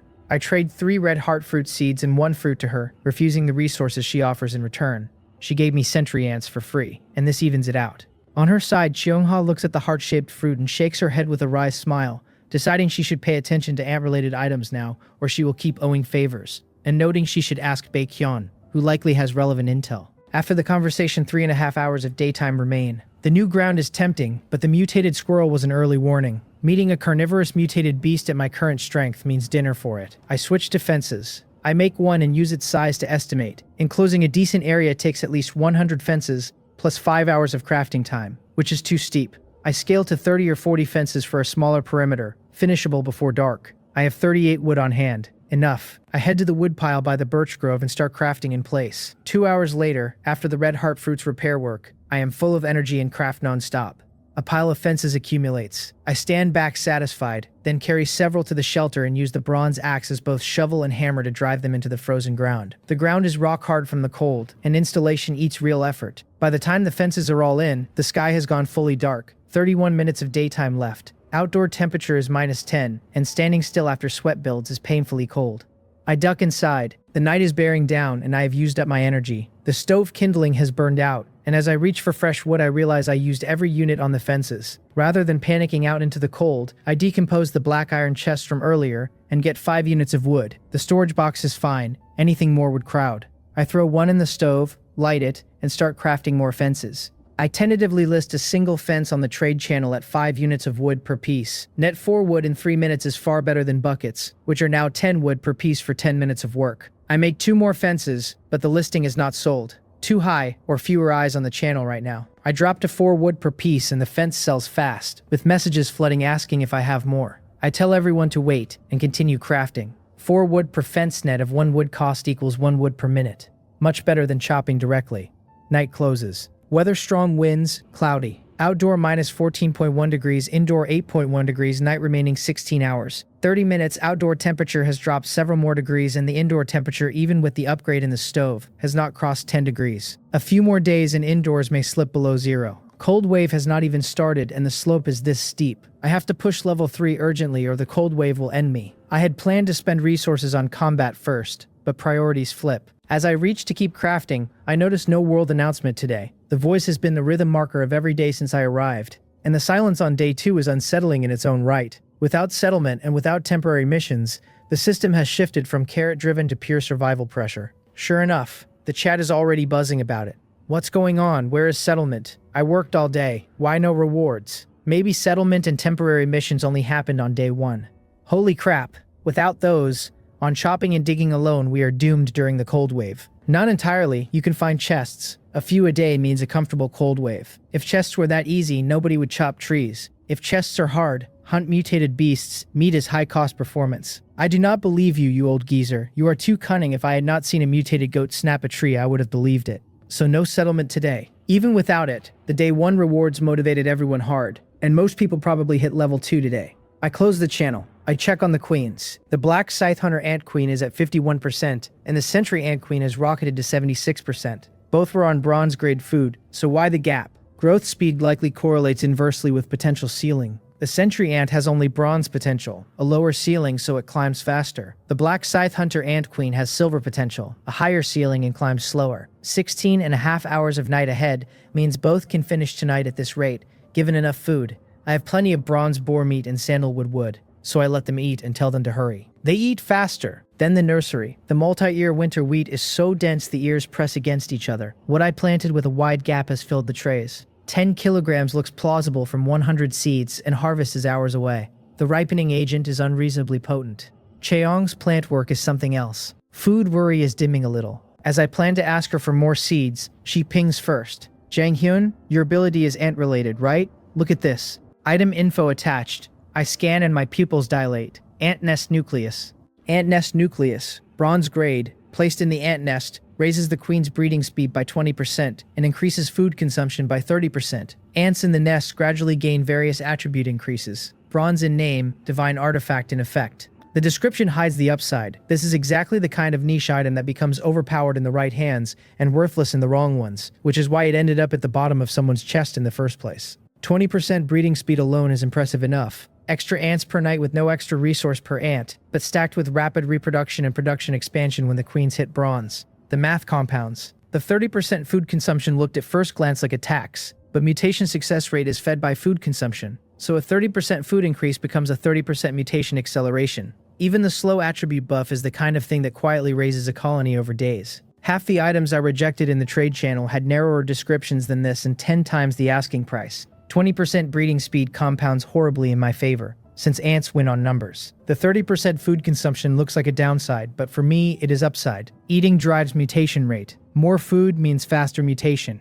The slow attribute buff is a bonus. I cannot keep my poker face and tell Seongha this is very useful, and offer to trade more spring water as compensation, since after a day I have another 100 milliliters accumulated and do not need it all. She replies that it is fine. She traded for it from an acquaintance who said ants were too weak and nobody used them, so the item had been bottom of the box and went cheap. She offers to introduce us if there is a chance. A bit erratic, but trustworthy. Hearing ants are looked down upon, I do not know whether to laugh or cry. It tracks. Even I, with all the relevant skills and items, have not produced anything visible from ants yet, and the consumption has been heavy. People without those skill items would be madmen to invest in ants. Better that everyone underestimates them. Cheaper to scoop up ant-related items at low cost. Sensing my silence, Seongha gently encourages me. The dark world holds infinite possibilities. Focus resources on one path and persevere, no matter the path it works. I tell her I am not giving up.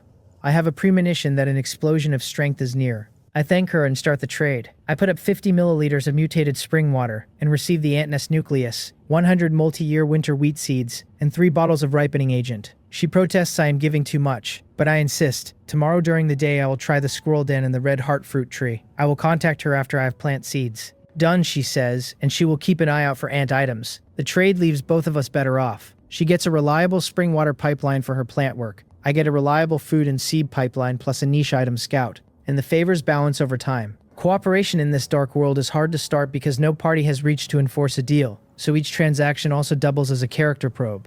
After 2 days of trades, my read on her is steady. Her read on me, judging by her continued generosity, is also steady. I look at the nucleus. Black, peach pit size, rough surface, irregular. The description says place in an ant nest, so the question is where to build the nest. Underground is logical, but outside is monster country. Inside the shelter with fences up is safer. I pick a spot near the spring water source. Tell the hunting ants and sentry ants to stop eating and dig a nest. Sentry ants for speed, hunting ants for power. Under 10 minutes a decent ant nest is dug. Better still, since both species are tamed by me, they share a single nest, which never happens in nature. Both groups benefit from the nucleus simultaneously. I drop the nucleus in and have everyone move in. Eating speeds visibly increase, and so do mutation rates. The sentry ant queen, already high, looks like she will finish in minutes. I hold off on letting the queens breed yet, because babies inherit queen quality, and if she breeds at black iron the new ants are black iron, and upgrading them later costs heavy resources and precious spring water. Push the queen to bronze first, then her babies are bronze. The sentry ant ceiling is bronze, so once she hits bronze she breeds at full power.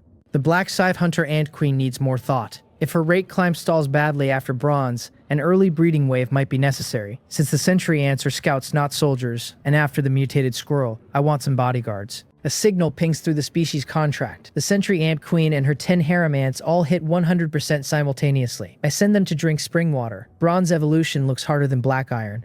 5 tense minutes, but no fatalities. Sentry Ant Queen, bronze grade. Type breeding. Potential bronze grade. Reached its limit. Can be broken with special items or skills. Abilities rapid reproduction, production expansion. Sentry Ant, bronze grade. Type reconnaissance. Potential bronze grade. Reached its limit. Can be broken with special items or skills. Abilities basic agility, beginner detection. The queen's abdomen has grown. 3 pairs of compound eyes have become 4. The helmet is darker and shinier, antennae longer. The workers are pinky finger size now. Neat little soldiers. Production expansion increases breeding quantity, stacking with rapid reproduction. The army builds fast. Beginner detection on the workers. Given how strong basic agility was, even beginner detection should be serious.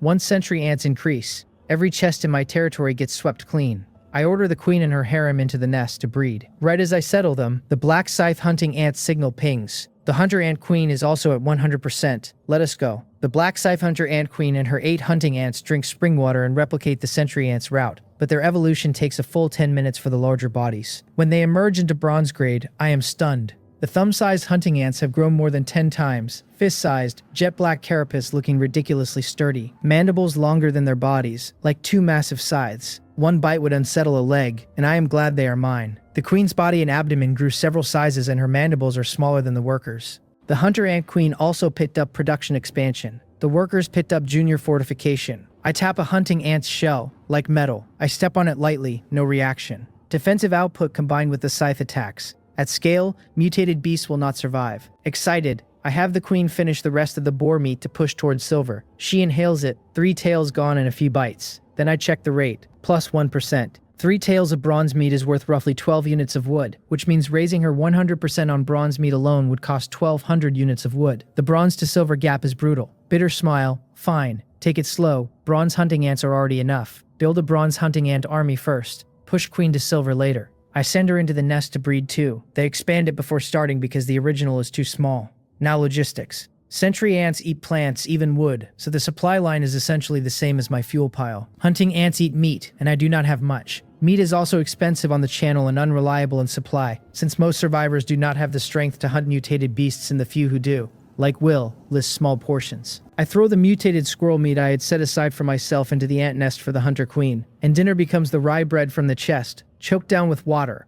Bear with it for now. Once the hunting ant army actually exists at scale, meat will be at every meal of every day. Through the nest entrance I see plump white eggs already, which lifts the mood, but the food beside the queens is dropping fast. If food runs out, no more eggs. I take out wood and grind on fences. 7 hours later, I am collapsed spread-eagled on the bed. My physical limit hit hours back. A red heart fruit reset my muscles, and I kept going, but spiritual power has no fruit fix, and that depletion hurts worse than soreness. Several times worse. I need items that restore spiritual power. In 7 hours, I made 130 fences, only 10 short of theoretical maximum. Fences are popular and all sold at 4 wood each, netting 3 wood per fence on top of the 1 wood cost. 390 units of wood total. The nest's food is almost gone. I DM Will, do you still have meat? In a corner of the dark world, in a wooden house adorned with hides, a burly 2-meter white man with long golden hair and a bushy beard is tanning leather. He frowns at the manual buzz, finishes the step, wipes his hands, and reads. Customer who buys meat. Anyone who keeps buying meat at this stage must be strong. He likes both strong people and customers. Will, of course. How much? I had thought he was asleep and was about to look elsewhere. 5 gin of bronze grade. Can you discount? 5 gin in one go. Most people buy in tails.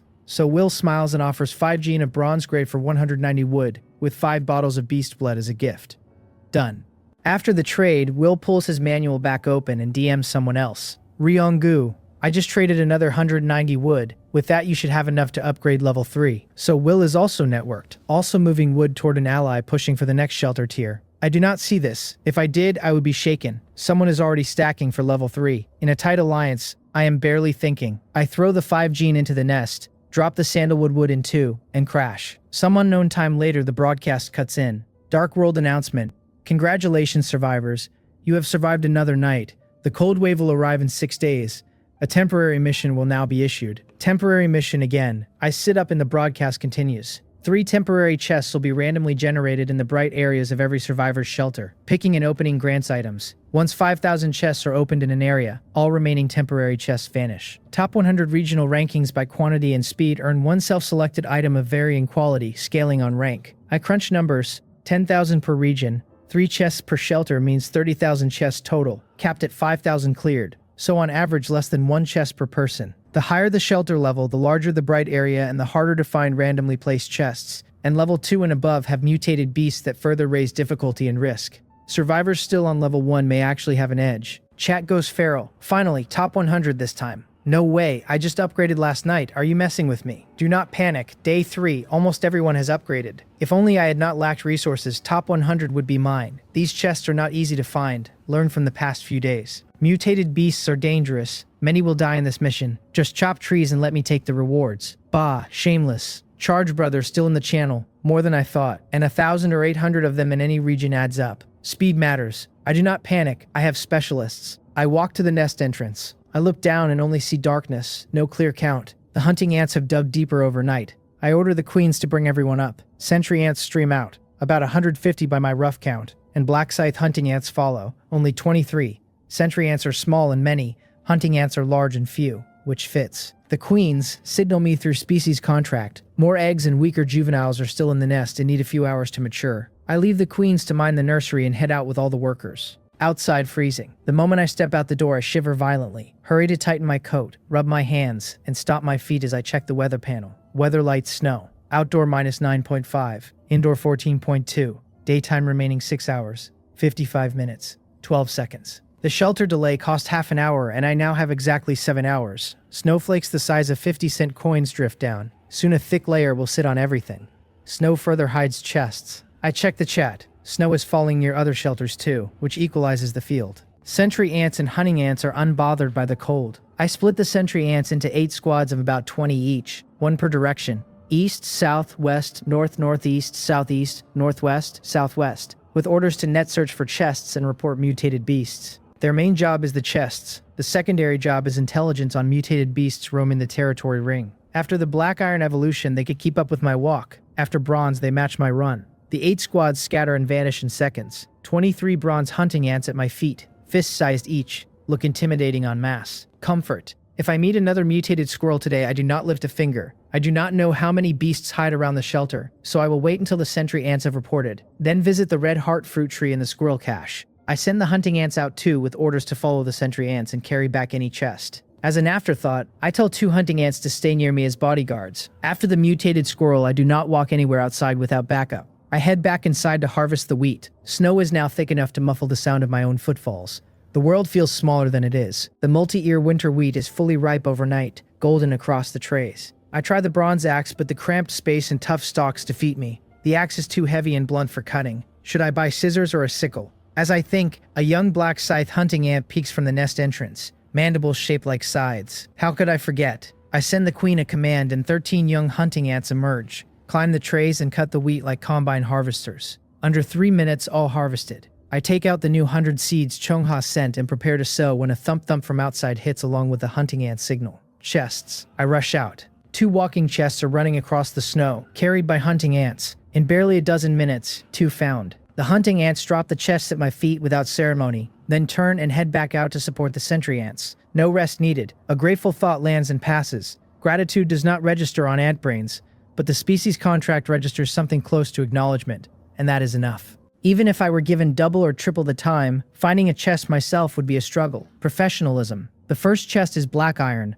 the second bronze. Temporary chests have the same drop tables and visuals, as regular chests have the same drop tables. I open both. Black iron yields long cotton socks, a bottle of water, and a black iron pickaxe. Bronze yields white bread, a black iron machete, a box of 666 cold granules, and a bronze-grade blueprint. Every item is useful. Cotton socks for the cold, a water bottle, a black iron pickaxe to finally start mining stone, a piece of white bread that is real bread instead of brick rye, and a black iron machete that is sharper than swinging the axe at flesh. The 6-6 cold granules are life-saving in the coming wave. Even on Blue Star, a cold could escalate, and here a cold without medicine is potentially fatal.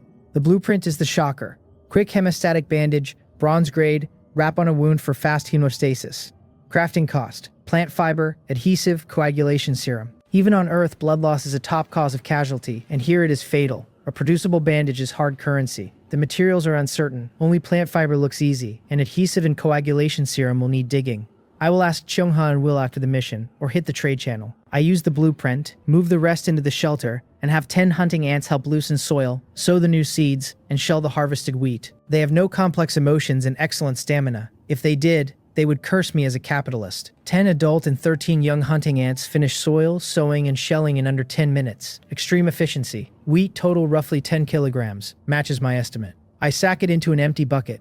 An idea. If I lend hunting ants out to others, will they still answer me? Or does Eye of Taming and Species contract require physical proximity? If they answer regardless, I can run a labor dispatch service with hunting ants for farm work, harvest assistance, recon by rental, all at far better margins than buckets or fences, and at zero risk of being undercut, since nobody else has tamed hunting ants. Chianga alone is a major customer, since my multi-ear winter wheat seeds came from her and I have no idea how much she has planted. If her field is anywhere near my crop's density, manual harvest would eat her entire daytime for days. I will verify the contract distance when I have time, but it is something to remember. 10 kilos is enough for me alone for over a month. But I am not alone. The whole ant gang eats too. Cold wave is close, food storage is the priority, and ant numbers have to be controlled, especially hunting ants who eat meat. Cap the hunting ants at 50 for now and replace losses. Sentry ants are small and plant-based, so cap at 1,000 for now. Territory expansion will produce more recon work. The sentry ant ceiling will get raised as shelter levels open more ground. The hunting ant ceiling stays low until I have a stable meat pipeline beyond what the hunter queen requires for her own breeding. After a stable food source, the ant army can grow without strangling itself. The principle is the same as for me. Specialize, do not bloat, and never run a colony past what the food chain supports. Another dozen minutes pass. The third chest still has not been found, and I had 2 in under 10. Anxiety climbs. I keep crafting fences while waiting. 20 minutes later, the sentry ant signal pings and I jump up, and immediately the next signal hits and freezes the smile. Mutated beast spotted. Last chest is nearby. I grab the new black iron machete, take 10 adult hunting ants and run southeast. After 5 fast minutes, I stop about 400 meters from the shelter. 40 sentry ants are scattered close by. Without ant sense, I would never spot them. And the 13 remaining hunting ants are also nearby. Producing each hunting ant is expensive, so seeing 0 losses is a relief. 50 meters ahead is an earthen mound over 6 meters tall. A 2-meter cave entrance carved in the center. A massive mutated wild boar sleeps at the cave mouth. The last chest sits under its head as a pillow. Mutated wild boar. Bronze grade. Abilities. Charged thick skin and flesh.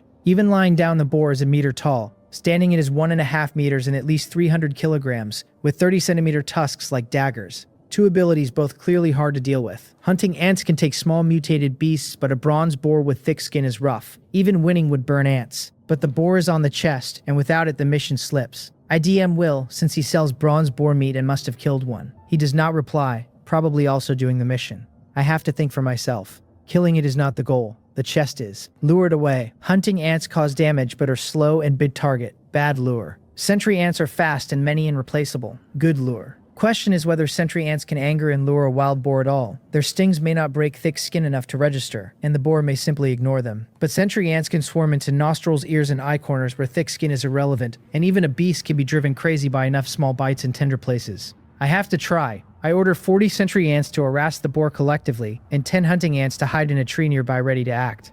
When the boar leaves, they go in and grab the chest. I leave the area fast. I am too large a target to stand here, and a charge from the boar would be the end. As I clear 100 meters, an angry roar erupts behind me, ground shaking with thump thump thump. Plan succeeded, half the win is provoking. The rest is luring far enough for the hunting ants to steal. I jog back to the shelter. Outside is so cold that standing still stiffens limbs in minutes, and only inside the shelter do I thaw. I keep crafting fences to distract myself. 1, 2, 3, and the hunting ant signal pings. I rush out. A hunting ant is trundling toward me, carrying the chest across snow.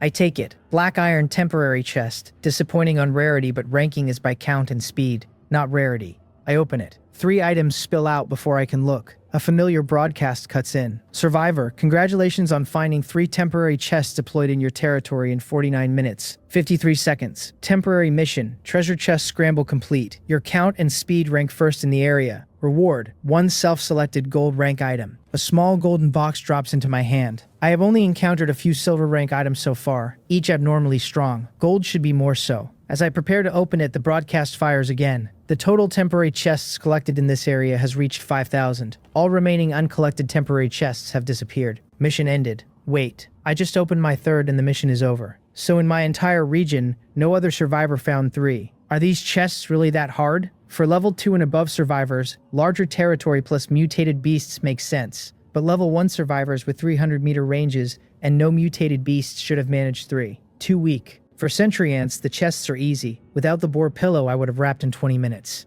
I was tense and the field could not see my taillights. The chat is wailing at the abrupt end. Already over, I only found 1. The hiding spots are insane. 1 was on my shelter roof. Mine was buried with 1 corner exposed. I thought it was a welfare event and got nothing in an hour. Probably nobody found all 3. If someone did, I will wash my hair standing on my head. So the chests were placed in anti-human spots, and the snowfall further obscured them. Other survivors search by sight. My sentry ants do not. No matter how hidden, if it is in territory, no problem. Without the sentry ants, I would have found 1 at most and missed top 100 easily, let alone first.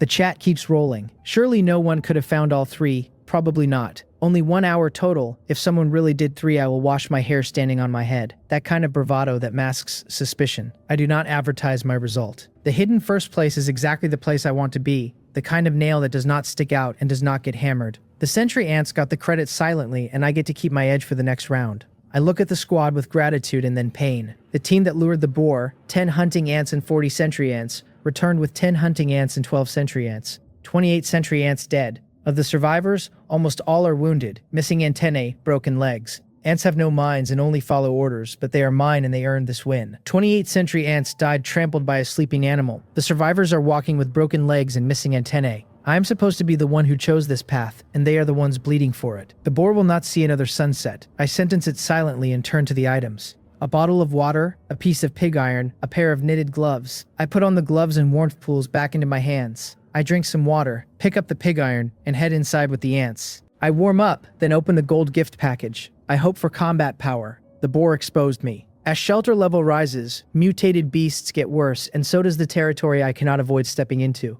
Combat power has to come from somewhere, and ants can only carry so much weight on their own without an upgrade. I unwrap the gold gift box. A golden flash. 3 items in the air, each rotating slowly in the air for me to pick from. Pursuit longbow, gold rank. Arrows gain auto-correction within 10%. Detection telescope, gold rank. Sees through darkness, observes scenes beyond 500 meters. Gene manipulator, gold rank. Extracts gene fragments from biological flesh and integrates them into other organisms, granting characteristics. Each effect is abnormal. Pursuit longbow makes a novice lethal at archery, in which man does not dream of perfect aim, but I have no arrows, and a cold weapon scales on raw strength I do not have. Skip. Detection telescope is excellent, but my recon is run by sentry ants who do not need vision. Once the territory is mapped, I can send them past 500 meters anyway, and I am not going to walk into the dark world personally regardless.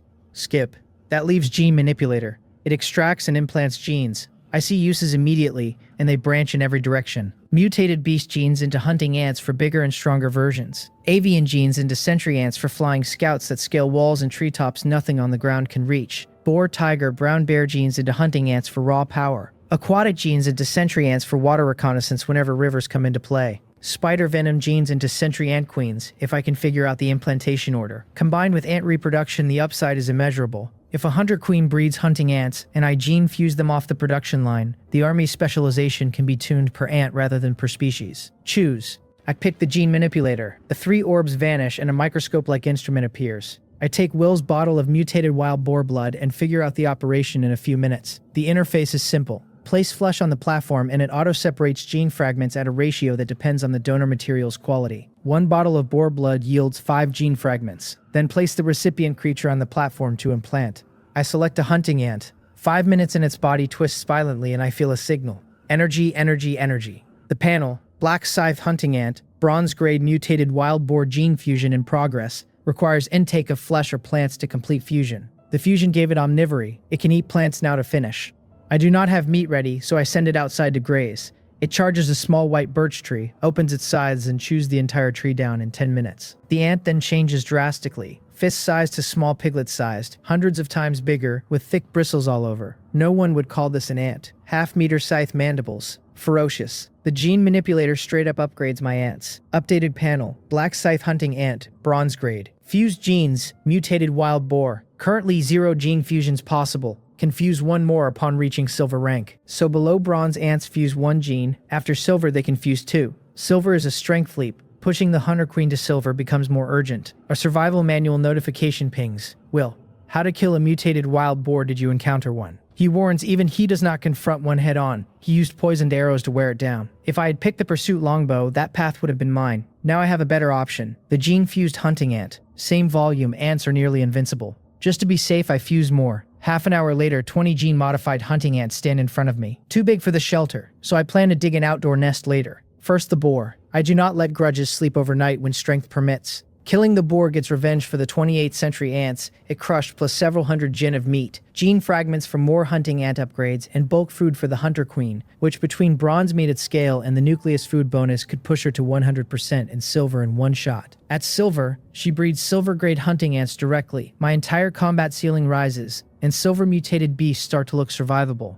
The boar dying tonight is not just emotional payoff, it is the next gate. I take the 20 hunting ants and head for the boar's lair. 460 meters from my shelter. In a cave, the mutated wild boar is gnawing a sweet potato, in a foul mood after being woken by ants and chasing some down to crush. Still grumpy, it dug up a sweet potato. Now it sees dark figures approaching. Mutated boars are still bad-sighted, but the trespass on its meal is enough. Eyes red, snorting, it charges. The arriving party is 20 modified hunting ants. The boar gets a few howls before being literally torn to shreds. Only a pool of blood and flesh remains. I watch from 100 meters. I had been worrying about losses, and instead the boar is gone in a flash. Not ants, war machines. A new sense of security wells up. Yesterday I was crawling away from a mutated squirrel with 2 gashes through my padded jacket. Today 20 modified hunting ants reduce a 300-kilogram bronze beast to pulp in a flash. The shape of my survival has changed in 2 days, and the engine of that change is the Eye of Taming, the species contract, the mutated spring water, and now the gene manipulator stacking together. None of them by themselves would matter. Together they move the floor. The 300-kilogram corpse will draw monsters at night, so I butcher on the spot rather than dragging it back. Even at half meat yield, that is 300 gin of bronze boar meat. Meat prices have dropped because more hunters killed beasts, but bronze boar meat is still about 30 wood per gin.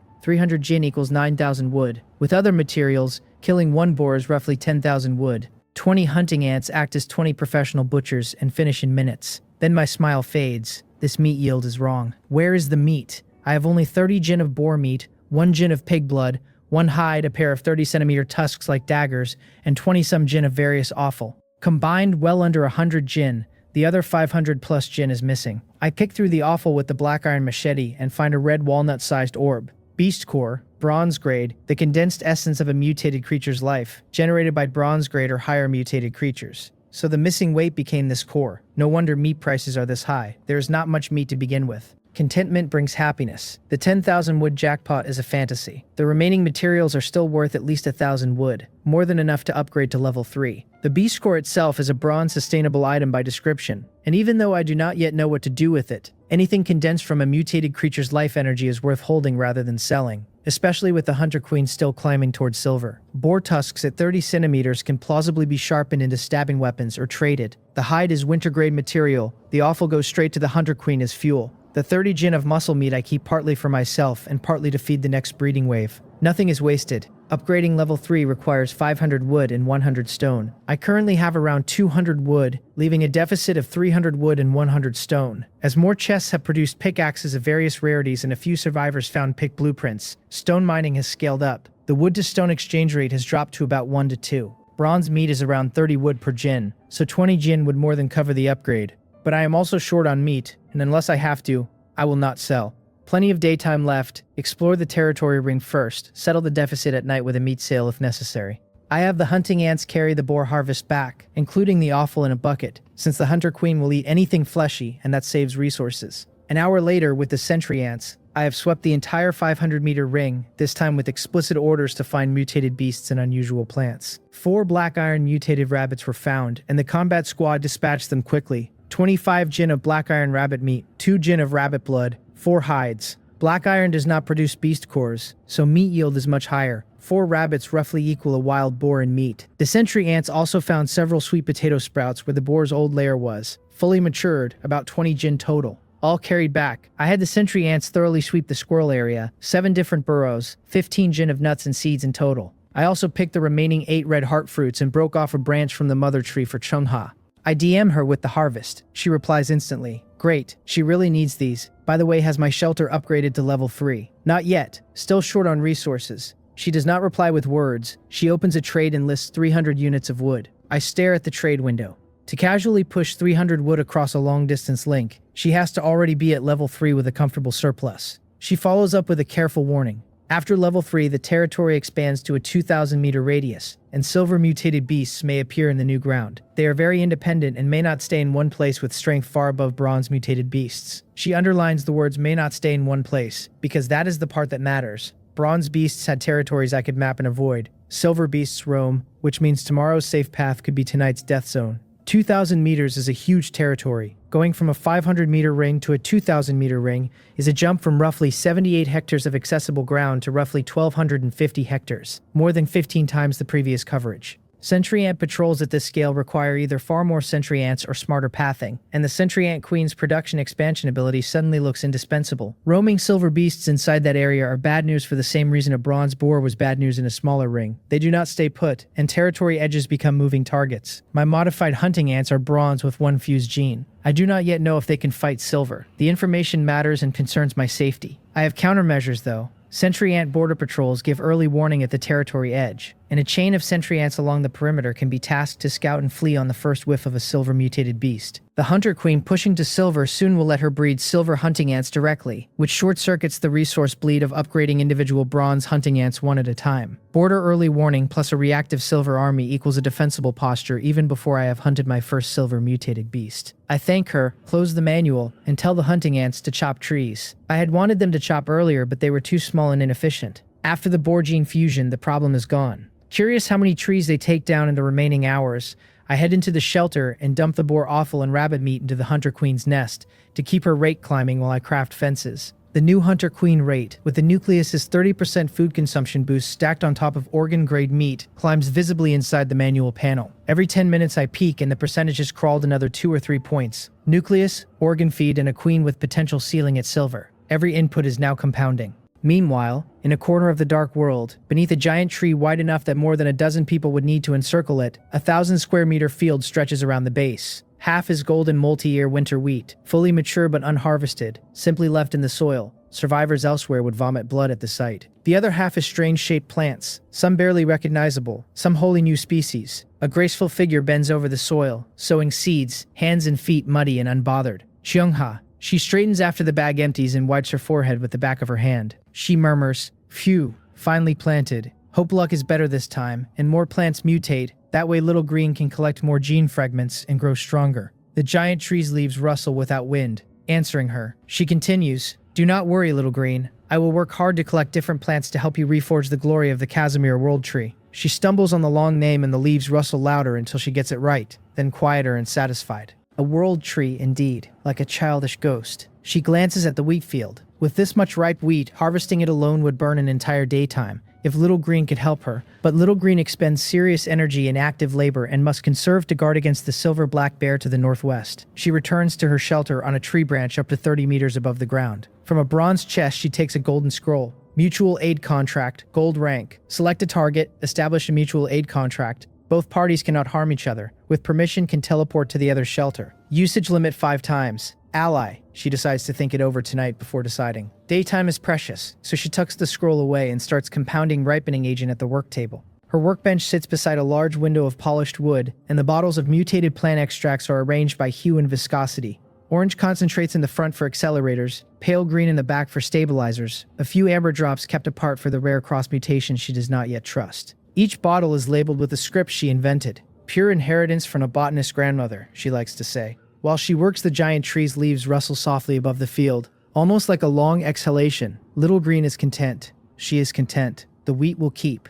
The contract waits in the chest. By the time I surface from the focused crafting trance, fences pile up to my chest and the cramped shelter has run out of floor space. I emerge with stiff arms and gulp from a mineral water bottle. Outside it has gone dark earlier than I expected. The manual reads 3 hours have passed and I am amazed I worked through it without break. 2 days ago I could not last 2 hours. The red heart fruit's repeat use has thickened my fibers. Wood production has scaled across the population, so survivor demand for safety fences is higher, and prices have ticked up rather than down. I list the new fences at 6 wood per piece on the trade channel and head out to the birch grove to check on the hunting ants. The birch grove is gone. Hundreds of birches reduced to low stumps. The entire forest converted to logs in 3 hours. I stare at the bare ground, surprise and disbelief and pleasure all at once. The hunting ants are at the far edge in an open clearing, still working. They fell the trees, then trim branches with their scythes, then stack them neatly. Hundreds of clean logs piled with craftsman precision. I had only ordered them to chop. They added the trim and stacked themselves. Their stamina is essentially limitless.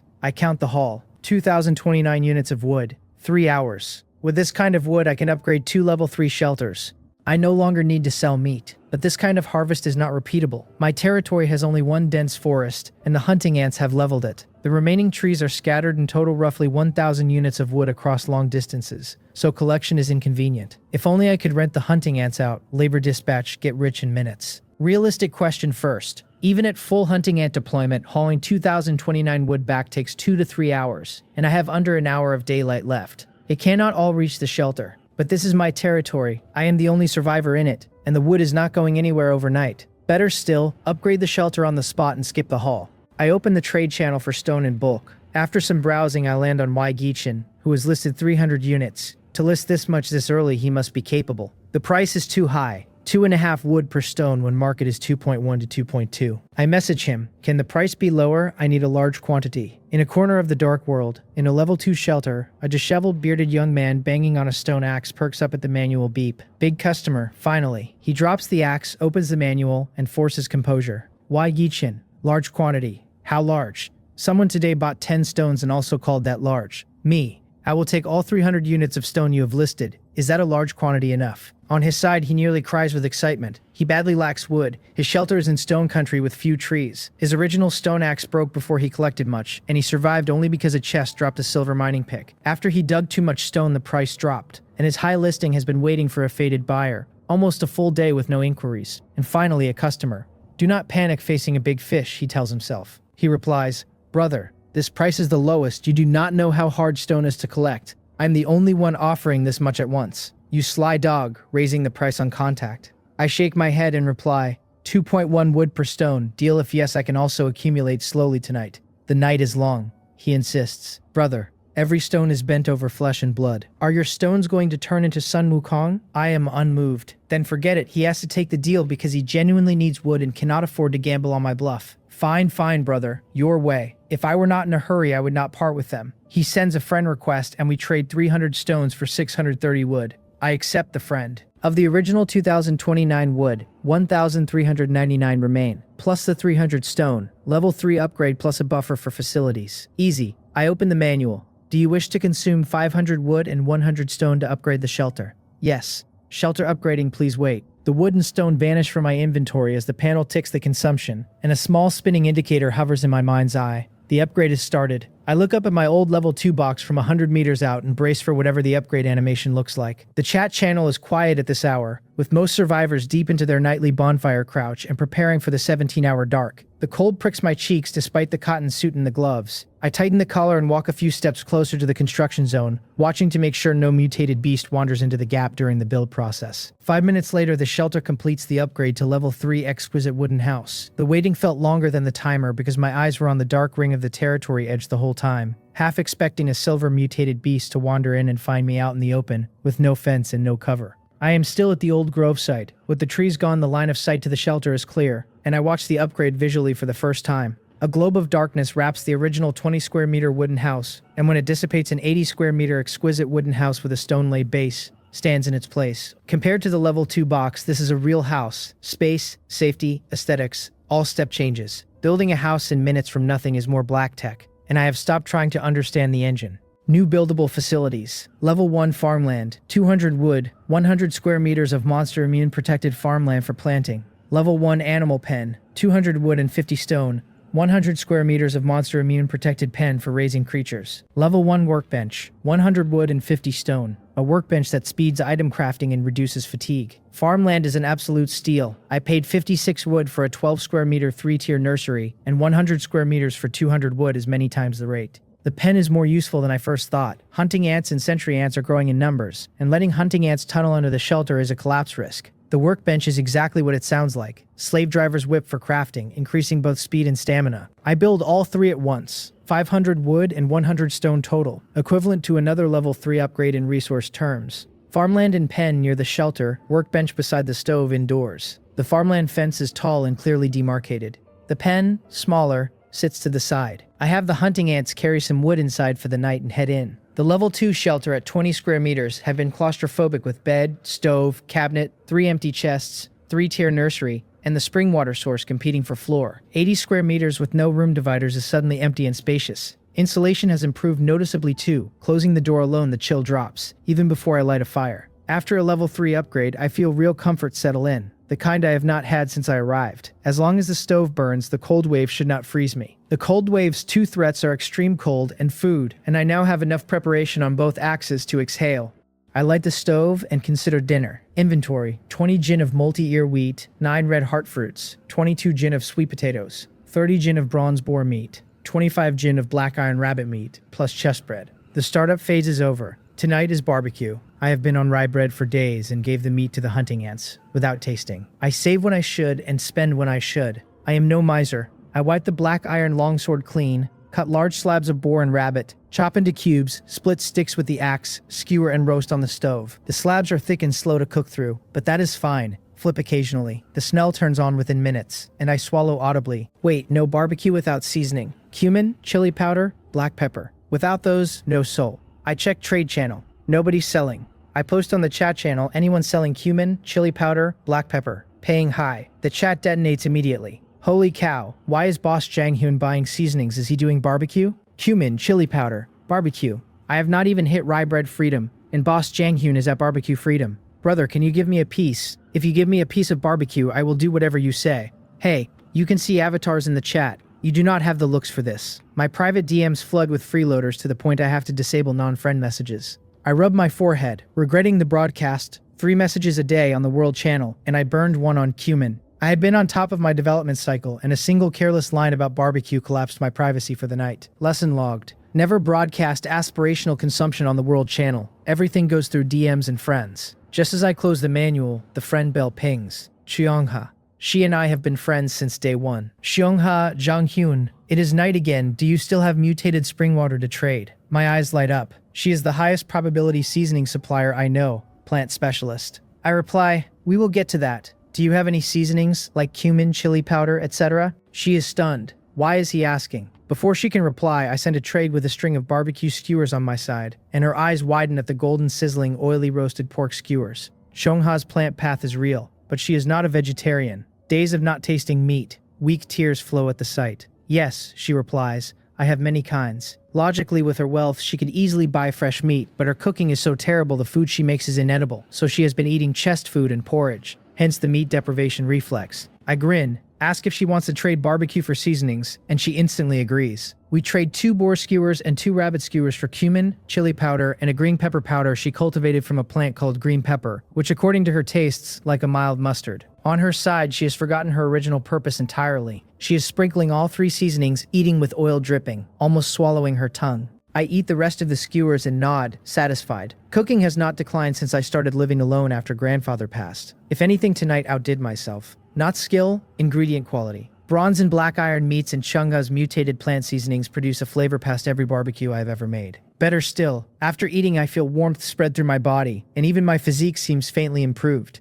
Ranked meats are not just delicious, they are physique buffs, and over time the cumulative effect should be significant, like the red heart fruit. I am no hedonist, but if pleasure also makes me stronger, no hesitation. I commit to chasing ranked grains and meats in the future. The red heart fruit already proved that physique can be improved through ingestion if the material is rare enough. Ranked meats clearly do the same incrementally. Stack red heart fruit with ranked food daily and the cumulative buff over weeks could meaningfully raise my baseline. The base tier of survival is no longer one fence and a fire. It is what I eat and what my ants eat, and both feed the same combat ceiling. After the barbecue, I walk to the ant nest by the spring. The animal pen is built, but it is night and I have not moved the nest yet, so the original is still in place. I summon the hunter queen. The panel reads current mutation evolution success rate 87%. Flesh and blood materials raise the rate highly likely reproductive evolution. 13% from silver. Since the bronze evolution, she had only climbed 11% on the meat I fed her, plus the 20-some gin of boar and rabbit organs from the cleanup. Those waste organs alone added 76%. Should have bought organs from the start. Would have saved a fortune. Trade channel still has nobody selling them, since organs are foul and most hunters discard them. I take out 4 gin of boar meat and feed her. She trembles excitedly and devours all 4 gin in 2 minutes. Rate spiking to 100. Drink the spring water. She walks happily to the source. She remembers what comes after. She drinks 5 milliliters before stopping, more than the small tasting because her body is bigger now. I did not gene fuse her, so she is 7 or 8 centimeters and not the half meter of the boar-fused workers. The water takes effect and her body swells rapidly. 5 minutes, 10 times bigger, 70 or 80 centimeters long. Her originally all-black abdomen now carries layered silver ring patterns, mysterious and almost ornamental. Her scythe mandibles are nearly gone. She is a reproductive ant, and every evolution strengthens reproduction at the cost of offense. Ordinary hunting ants at silver get sharper and bigger mandibles. Queens shed them. She is in extreme energy depletion post-evolution, so I give her boar meat to refill. She inhales it. Panel, black scythe hunter ant queen, silver rank. Potential silver rank, already at limit, can break with special items or skills. Type reproductive. Abilities rapid reproduction, production expansion, rapid development. Fused genes none. Currently confused genes 2 times. Rapid development is a new ability. Inject energy into newly hatched larvae and rapidly develop them to mature state. Double the normal energy cost. Not for daily use, but a clutch save in a pinch. Instantly spawn thousands of hunting ants for counterattack if anything threatens me. 2 gene fusions on the queen now. I have not rushed queen fusion because there is only one of her, and the choice has to be cautious. Vague hypothesis. Fusing higher potential creature genes might raise growth potential. If she fused with a gold creature gene, would she gain gold growth potential? Trade channel does not even list silver flesh, let alone gold. This stays theoretical for now. While I am thinking, the queen finishes eating, rubs her antennae toward me, and makes a shasha sound, the rhythm carrying meaning the species contract decodes directly into my head. Master, the meat, delicious. If it is tasty, eat more, plenty of meat, I reply on autopilot. And freeze. I am the only one in the shelter, where did the voice come from? Chill down spine. I look around. No invaders, only the queen with her abdomen on the floor, lifting her head to look at me with 2 large black eyes. Calm. The voice earlier was not human, a strange rustling sound, but I understood the meaning directly. Realization. The only biological foreign language I can understand is the contracted ant species via species contract. The queen rubs her antennae again. Rustle. Master. Confirmed. Until now the ants, including Mowol pre-silver, only sent biological signals which I decoded. She has now sent an emotionally textured statement with content. The previous ants were like robots, only receiving commands and executing them strictly, never transmitting messages with clear meaning and emotional shading. In this dark world anything is possible, but the simplest explanation is the silver evolution pushed her over the intelligence threshold. Silver is clearly a strength and intelligence inflection point, not just a damage and durability bump. If silver mutated beasts roam level 3 territory and they are this kind of inflection, the pressure is real, and the laziness from the upgrade and the meal evaporates. I sigh wryly.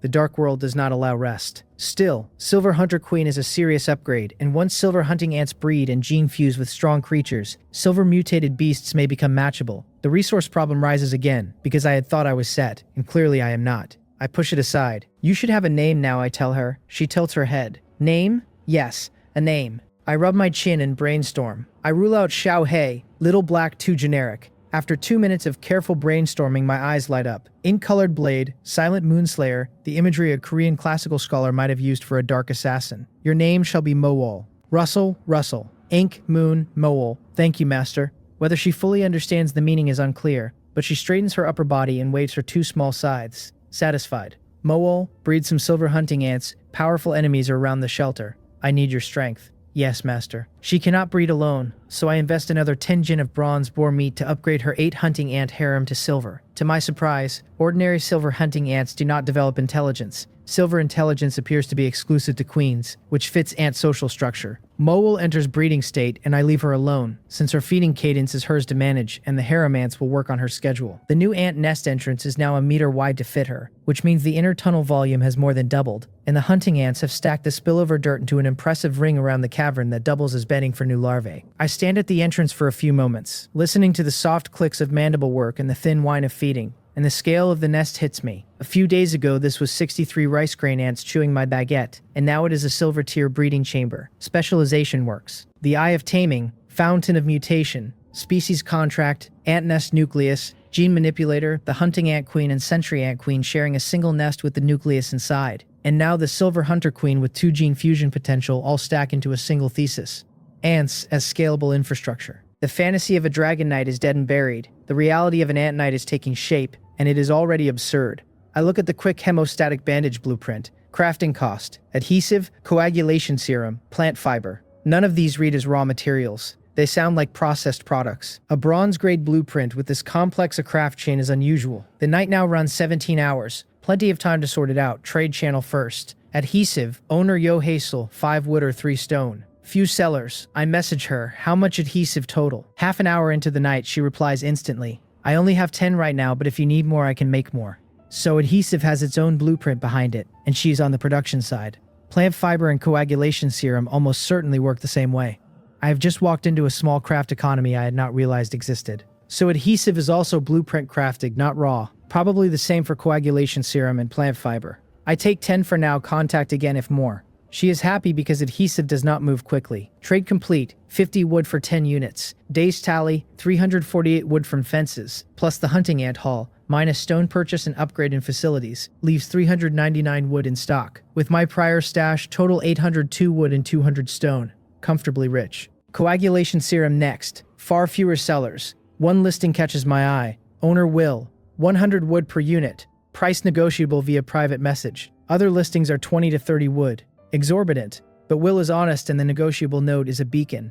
He is fishing for serious customers. Will sells fresh meat from day 2, hunts heavily, has plenty of blood, and coagulation serum is plausibly a blood derivative. I message him, Will, your coagulation serum is too high, market is 1/5. 10 seconds later he replies, Janghyun, why are you searching coagulation serum? Do you know its use? He set the high price to fish.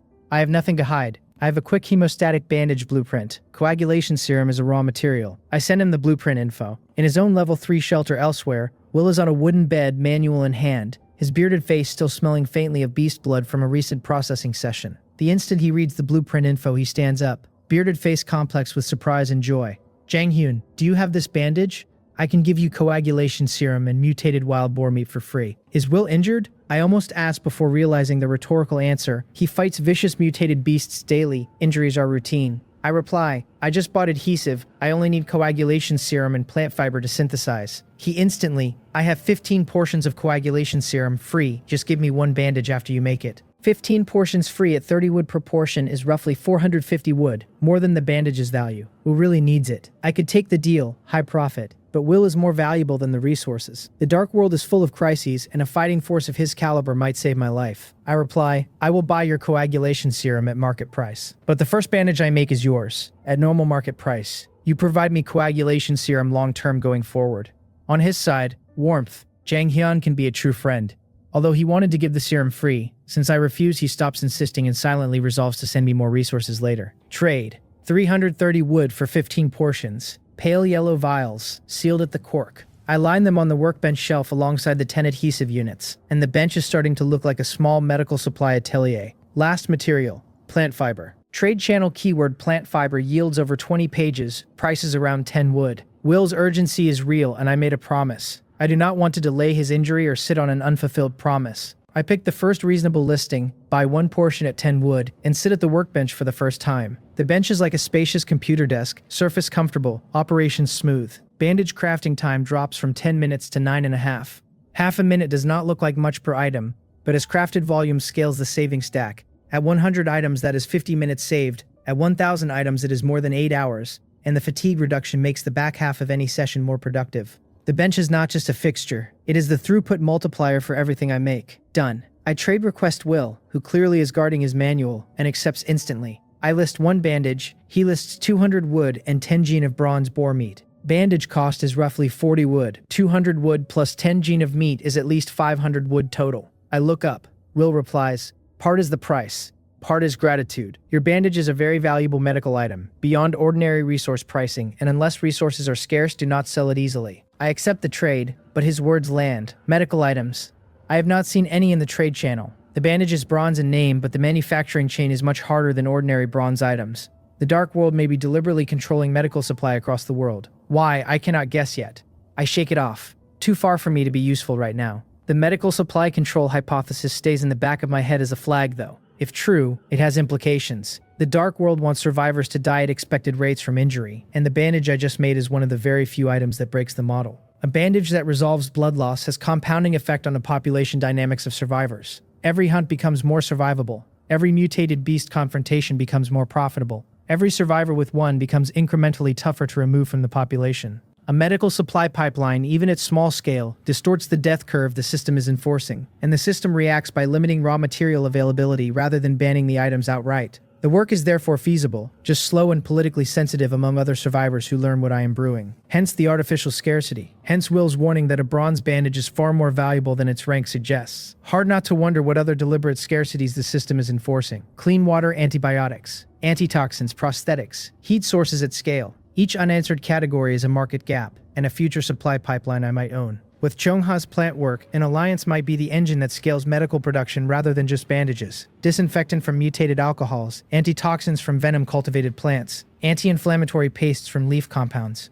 The dark world may want to keep medical supplies scarce. Partnerships breaking that scarcity become exponentially more valuable. I file the thought as priority pipeline development for after the cold wave. Now I want to make a batch. I open the trade channel for plant fiber again. And stop. How could I forget? Xiongha is a plant specialist. Plant fiber is not rare, and trading with a friend is preferable for relationship and supply stability. I DM her. Xiongha, do you have plant fiber? She takes 5 minutes, long enough for me to drift to other tasks and contemplate buying from a stranger. When she finally replies, plant fiber, yes, what do you need? Are you making something delicious? Plant fiber and food. What is the connection? I do not understand the leap. On her side, her face goes red. She clutches the manual tighter. Did I just say that? Will Jiang Hin think I am only a foodie? She covers, oh, you asked for seasonings earlier, so I assumed food again. Explanation makes it worse. I let it go because she clearly cares about her image. She continues, by the way, I have plenty, byproduct of stock plants, currently 39 portions. I do not need them. I will give them all to you. Does everyone have to be this generous? Your 39 portions are 390 wood at market. I refuse to take her at a loss and trade 50 milliliters of mutated spring water for the lot. I also tell her I am making bandages and she gets priority supply if needed.